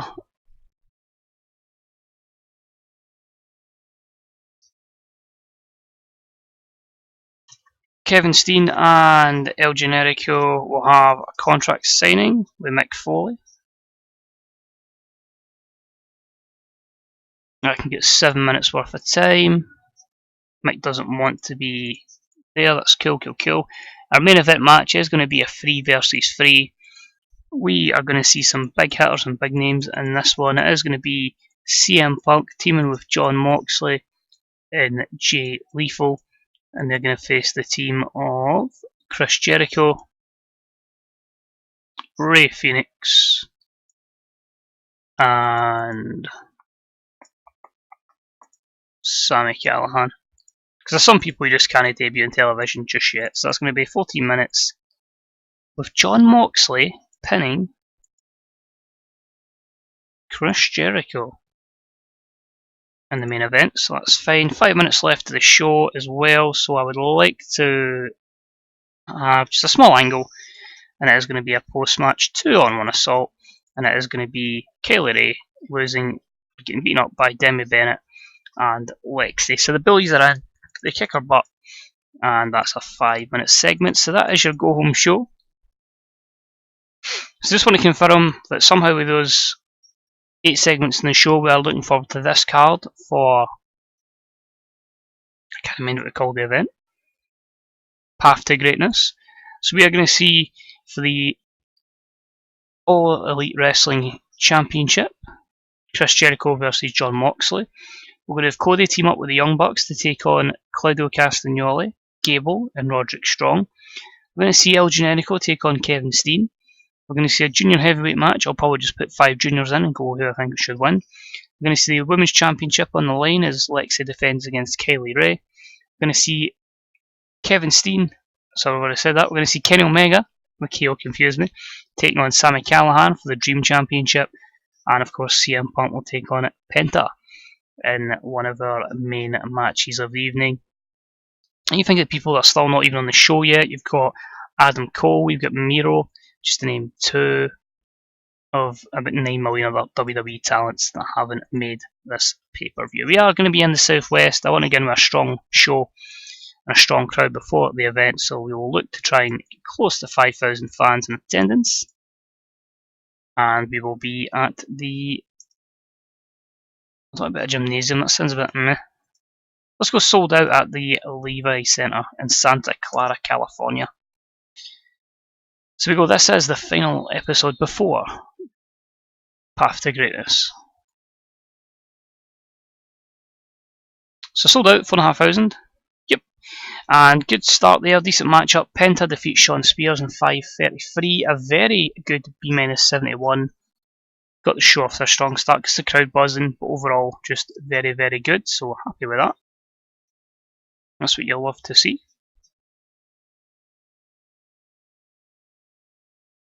CM Punk says he'll take on Penta, gets a B-74. Get the crowd hotter again.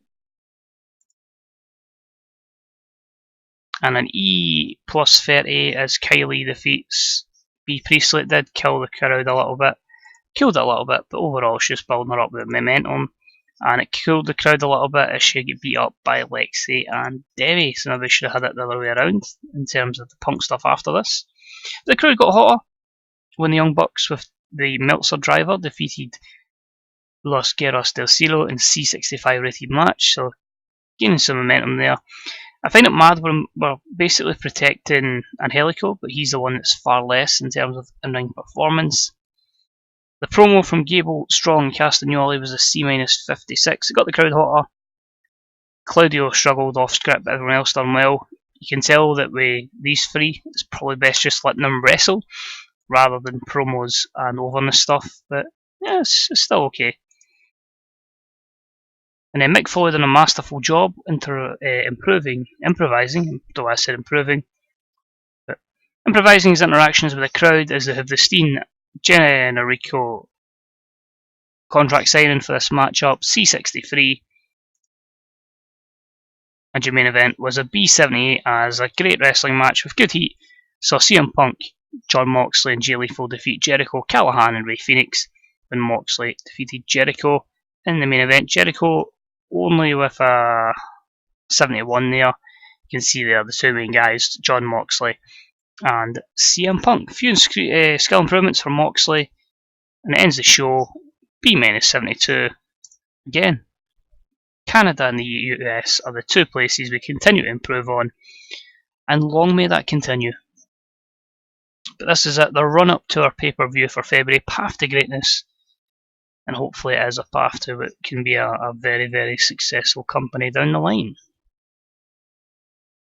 What I'll say as well, we won't be as fluid going through shows going forward when we get the second show, because the chances are we'll eventually go to 2 shows, we'll eventually go to 2 hours, and then you get a lot more bookings, so you may only see like 2 weeks per stream. But I think it was the case to just try to stick to the 1 hour, was just to get quite far into it very quickly to see where we can get. So we get 4,500, Raw gets 7,000, so still a long way to go there. ICW got a show in Canada, better than us with their exposure to foreign places. That's fine. Shayna Baszler to stay with WWE. If she was a bit younger, I'd look at it, but 39. I'd want her to have better skills than that. Bray Wyatt is boasting about carrying the company single-handedly. If you say so, Bray. Oh, quite a few things here. So we know about that. Nick Nemes contract extension. I don't really want to commit to too much. 24,000, 4 years.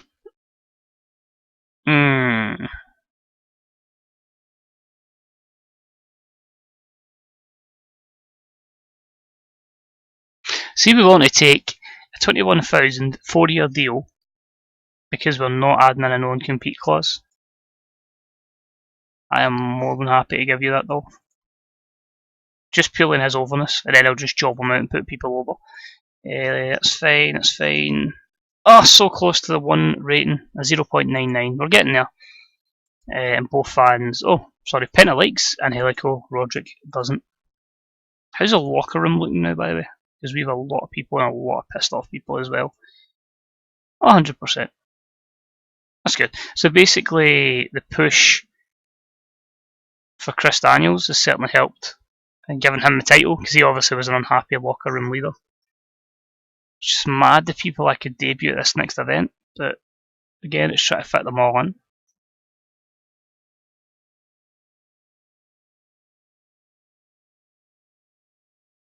We shall see.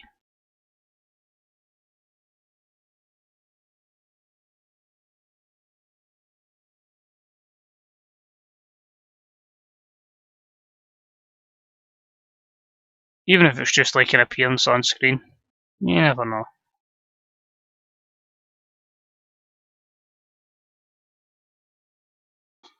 Ishii is hurt badly.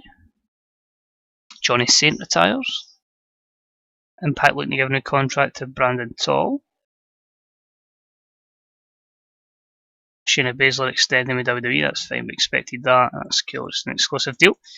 We carry on. I'm hoping to try and see if we can get close to breaking 9,000 within the attendance. If we can get 9,000, obviously after we do the pay-per-view as well, we'll check our importance levels in comparison to when we started, and then we'll know that's roughly 3 shows in a pay-per-view that's helped us gain X amount. There's something ironic about a Mitch McCarthy, if that was only Mick McCarthy that was from Ipswich.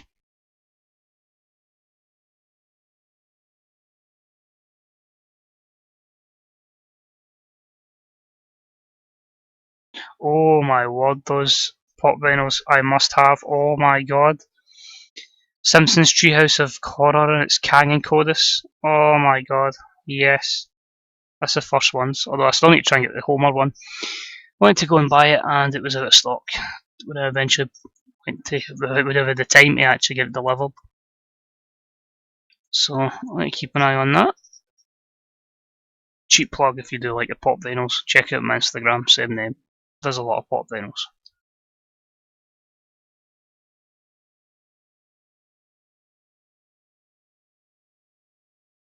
And I mean a lot.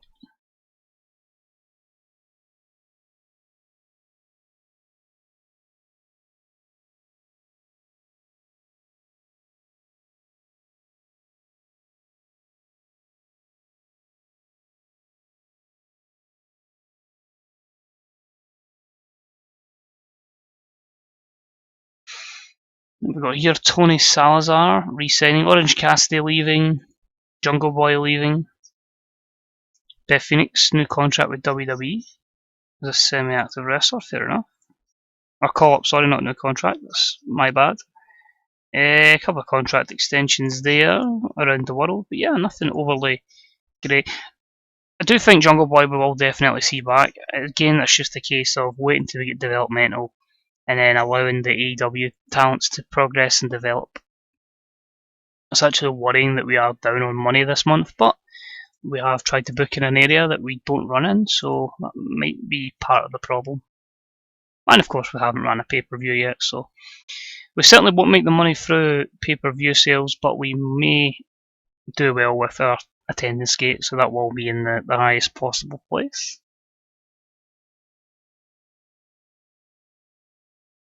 To ensure maximum profit.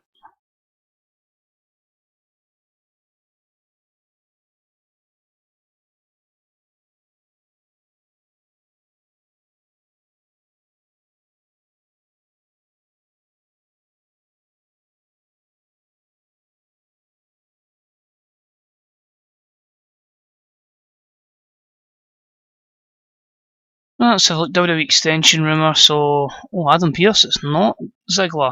No, it is Ziggler, it's there. That's fine, they've signed him a 4-year contract, so that's cool. It would have been good to take his popularity over, but it's a bigger contract that we've made them commit to long term, so there's a wee bit of positivity in there. Willie Mack gets a new contract. That's about it. Let's see what this is then. This is pay rise for Kylie Ray. You give her a couple of matches and she wants to be pay rise, but well, we'll give her that. And it's 6-1 to Germany.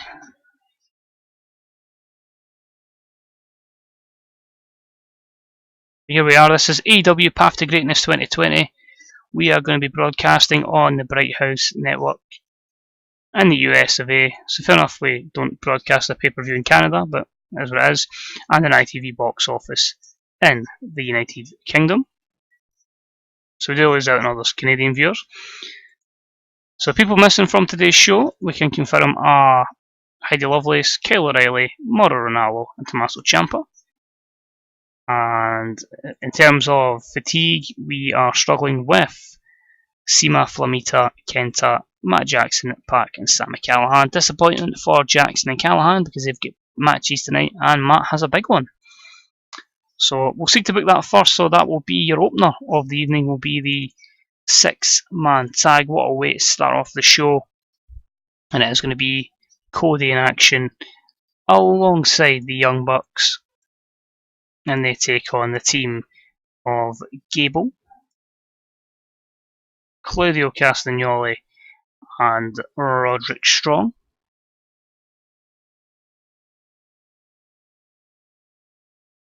And we'll give them 15 minutes, we'll give them a solid amount of time. In fact, 12 minutes, we're going to make it all out. And it's going to be Gable picking up the win over Cody. So it'll be pinfall, tainted, because it's a heel win. I'm going to make it all out. And because we love having interferences, Cody will be attacked by Axel Dieter Jr. as he becomes a 4th member of TBC, because we still don't have a stable name for them yet. So again, if you know what we can call them, let us know. But that is your opener. We'll then boost into our second match, which will be the 5-way match for the Junior Championships. This is people that are under lightweight. They can be female as well, but we'll stick to just males at the moment. Get the upper mid card and that away. We are going to see, because people that don't really get opportunities, so El Soberano Jr., Sammy Guevara, Jimmy Havoc, Darby Allin, and Helico. I'm happy with that. We'll make it a 10-minute match, and we are going to have, should nobody bitch and moan, Sammy Guevara is your first Junior Championship winner, and hopefully, to the dismay of Tony Khan, we will have Jimmy Havoc lose. Everybody's happy. Good, good, good. On to the next women's match, and that will see Smiley Kelly Ray get her opportunity as she takes on Lexi. Simple, effective match, 6 minutes, Women's Championship. It's really just fodder for Lexi to pick up the win, and that'll be storytelling. So there we go, that's match number 3, so we can tick them off. So that's 1, 2, and 3. Next up, we will have, there's a lot of contenders for main event matches. We will have the Dream Championship on the line as Kenny Omega takes on Sami Callihan. And the plan was to give Sami a good run, but we really need Kenny to win the big one and start pushing up the roster. So Kenny Omega will pick up the victory. Although we do need to keep him strong, because Sami's moaning, that's fine. So I can tick that off. Then we will have best friends, bitter enemies, you name it. El Generico, Kevin Steen, 15 minutes. The babyface will prevail. So Generico wins, and because we make the shows 2 hours as well, I do eventually want to get to a stage to make them like 3-4 hour shows, but again, I want to maintain an element of realism, that they wouldn't be having like massive shows from the start. 2.5 hours is perfectly fine while we're booking a 1 hour show. Very similar to NXT, you could say. So that's in. Co-main will of course be CM Punk versus Penta El Zero. And again, I'm going to go 14 minutes, but I'm going to go with a shock here. Penta wins. Pinfall tainted. A distraction again, but this time Rey Fenix on Punk. Punk, you better put him over. Fuck you, Punk. Fuck you, Punk. Put him over. Come on. Fucking hell, Punk. Penta, can you not like snap your knuckles at him and make him unhappy? Phil.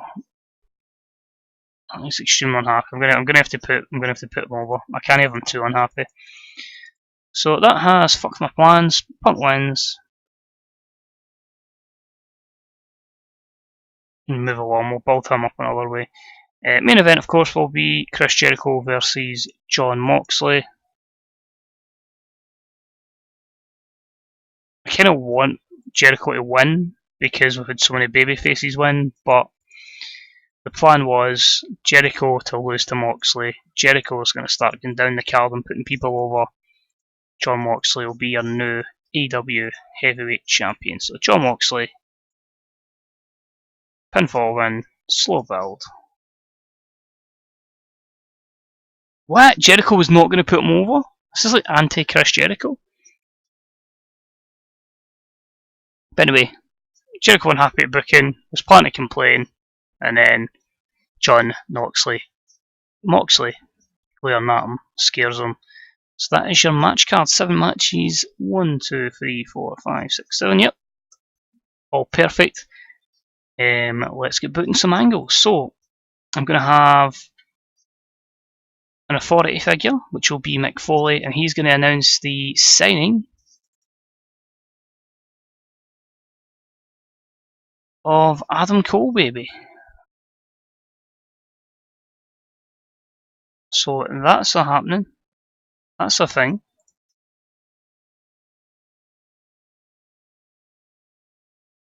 And that'll build up to Omega versus Callihan. I like that for an angle. I really, really like that for an angle. Because we're high on debuts, your new champ, Kenny Omega,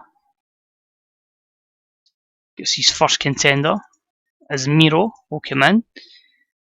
So that's going to happen there. So if I book in March, an event there, we're already going to have Omega versus Miro.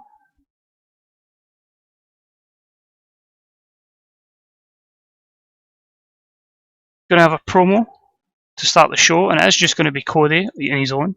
And he's going to be cutting a promo on Gable. Nice simple opening promo to start the show. Kylie Ray's actually going to have a bad time. It's not going to be Alexi and that's going to make it even worse though. It is going to be the debuting Chelsea Green will beat her down as well. So that's her finally making her appearance on television. And then we can really just start cutting promos. So we'll have a promo and it will be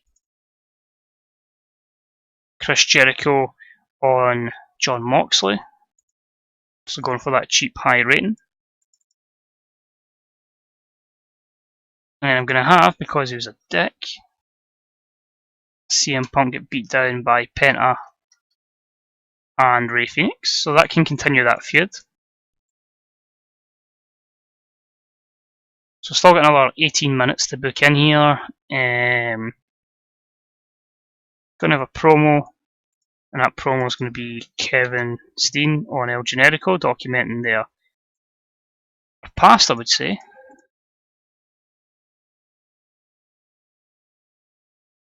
And because we have a bit of space in the show and a lot of people not being used, we are going to have E come back into action as he takes on Pac. And we'll give them a solid 11 minutes time, and we can have Pac. Nah, I think we got E picking up the victory there. And hopefully a good match there. 150 minutes. I can jump in after the signing of Adam Cole, baby. Tickets, so 9.3 there, 9.5. So we're going to try and see if it can push 10k. I think it will actually be less than they expected because it seems to be that with the declining wrestling industry. So we'll probably be about 9.2, I'd imagine. But I'm going to try and push for 10,000 in Eastwood Park in Niles, Ohio. So this is AEW Path to Greatness 2020. Let's see how our pay-per-view goes for February. Any predictions for the show rating? Let me know. I'll give you a wee second if any want to take a wee guess.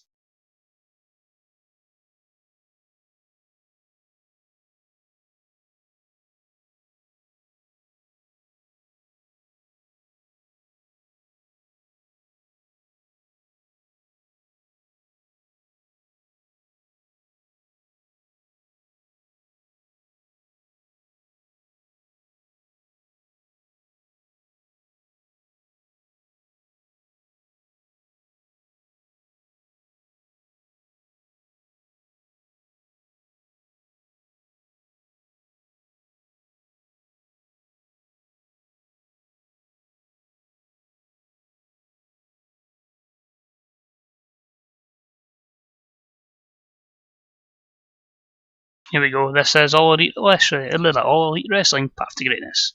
9,321 fans at Eastwood Field. We start off with Cody hyping up the feud with Gable and the other wrestlers, shall we say. C65 show off their strong start and it got the crowd hotter.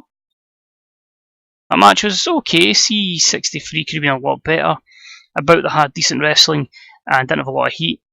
TBC to be confirmed. Again, if you're watching this on the YouTube playback as well, let me know what you could call that stable. But Gable, Castagnoli and Strong defeat Cody and the Young Bucks in 12-16 when Gable defeated Cody with a bridging German suplex following interference from Axel Dieter Jr., so the fourth member of TBC. Roderick's getting Berry's gimmick. The evil foreigner gimmick was awful for Axel Dieter Jr. Got in there. The match got the crowd buzzing, and you can see an array of performances there, maybe reflective. Hopefully we can get a few of these guys over, because they all could be main eventers. First up in the Junior Championship was El Soberano Jr. He, of course, was against Sammy Guevara and Helico, Darby Allin and Jimmy Havoc. And it was about that had subpar wrestling and little heat that saw Sammy Guevara defeat El Soberano and Helico, Havoc and Allin in 10-26. When they defeated Jimmy Havoc with a shooting star press, leaving Tony Khan to have nothing but tears.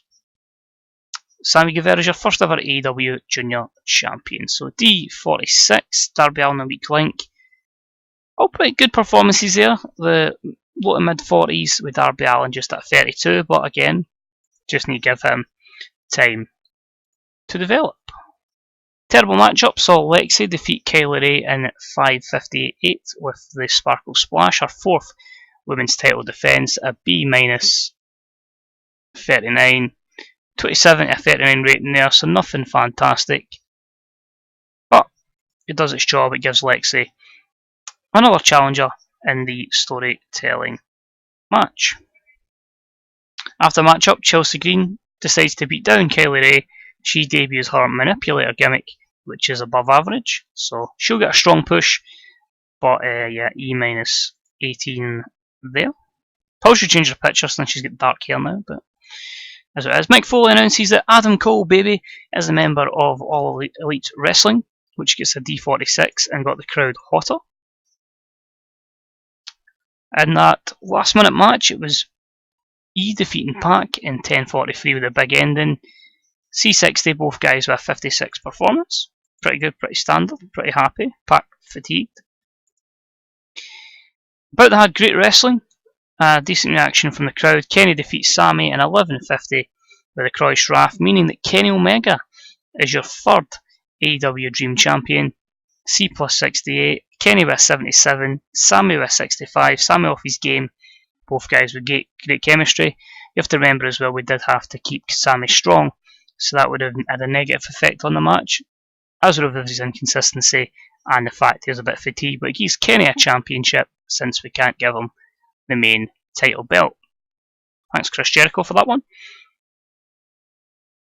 And then after the match, Kenny is attacked by Miro, our debuting Bulgarian brute, who gets a very good rating for his Man Beast brute gimmick, and it was a D47. So overness angles are not quite for us at this moment in time. Promo from Kevin Steen on El Generico, B-71, just documenting their past in Ring of Honor, NXT, WWE, you name it. They've feuded and they're taking the feud to All Elite Wrestling. It's just because you're going to get them feuding eventually, so if you have the match at the start, they can go their separate ways, we maybe get a tag angle, and then maybe a big feud a couple of years down the line. But it was a superb wrestling match, as you would expect. Good heat. Generico defeats Steen in 15:11 with the Brainbuster, B81. And yeah, Kevin Steen really struggling to pick up wins here, but a good win. And probably one of our best matches in AEW's short history. Next up was a superb bout with great heat. Punk defeating Penta in 13:55 with the Pepsi Plunge. We all know B-76 possibly could have been a bit better. Just a shame Punk would not put over Penta. So guess who's going to be jobbing for a little bit? Good luck, Philip. After the matchup, he's beat down by Lucha Bros, and that's a B-71, so we are probably going to book Punk and question mark versus the Lucha Bros going forward. We need to book in someone will face Moxley. And of course, as we know, Jericho promo, A91, these two have just been dynamite. If the match does really well as well, we may look to see that feud continue into March just to make sure it's another solid match. Another solid rating. B78, superb matchup. Jericho loses to Moxley in 1953 with Moxley.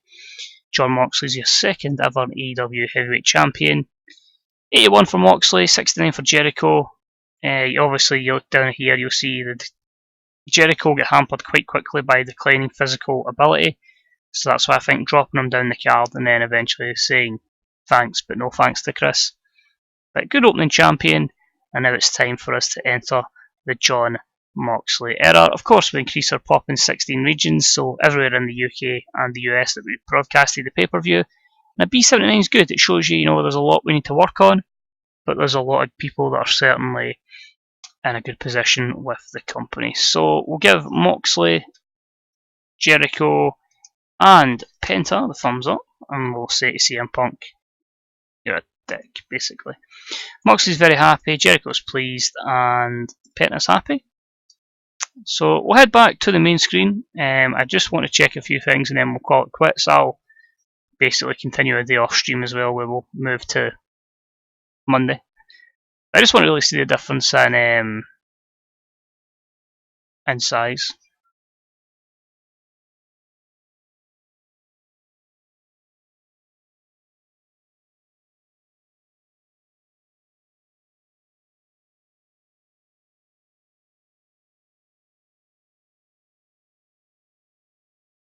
Okay, so we start off with Caristico. Former Mystico is severely hampered by an injury, hurt badly.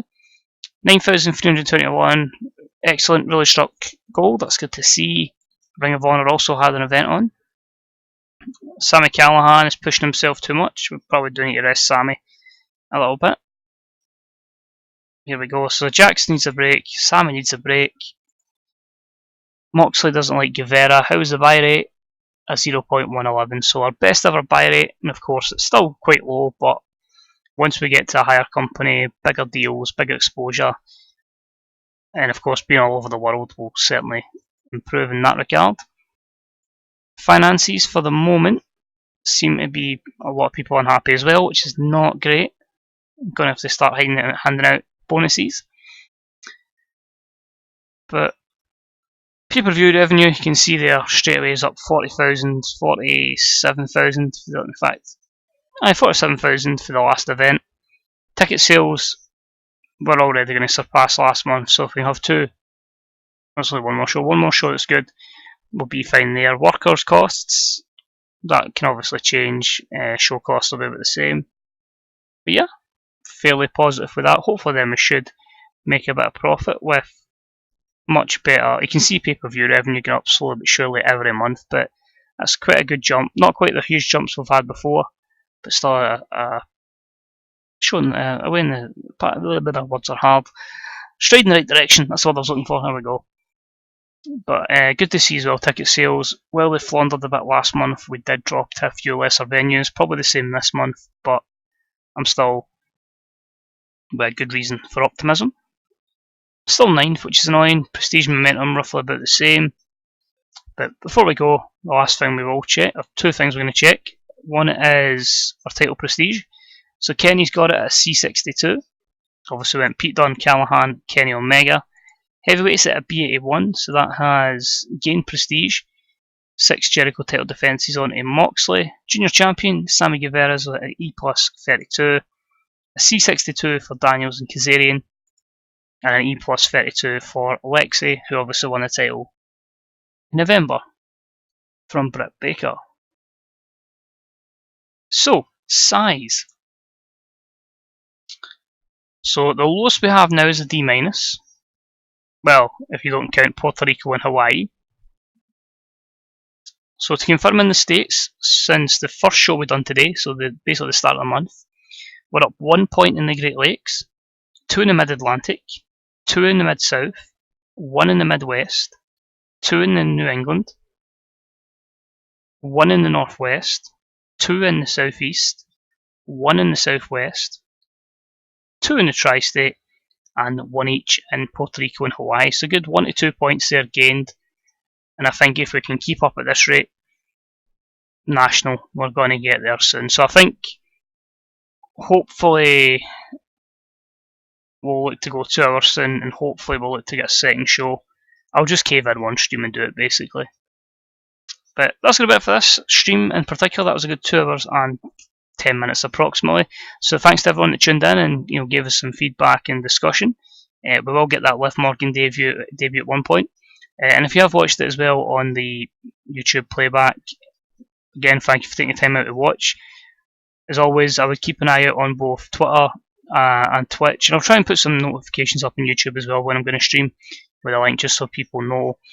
But everything is under 21 Maxwell, so in the various platforms, just check it. And yeah, Twitch will give you notifications. I'll try and keep notifications elsewhere. But just watching, let us know your input. People you'd like to see sign, feuds you'd like to see, because we can really just create history with AEW. And yeah, if there's anything you want to see, let me know. Any creative ideas for stable names, even if for some wrestlers that aren't getting used, you'd like to see put together in like a lower card stable, let me know. We'll take it under consideration. But yeah. And until next time, thanks for watching. Just keep an eye out. We likely, for any streams, will be Thursdays, Fridays, Saturdays, Sundays. If not every day, but it will be on one of the days. YouTube videos will likely be up not long after. But again, just keep an eye out. They're usually every second day, just because it spreads it out and doesn't congest. Somebody end up having to watch 4 hours worth of content. So just watching. Take it easy. Enjoy the rest of your day, and hopefully see you all soon. Bye bye.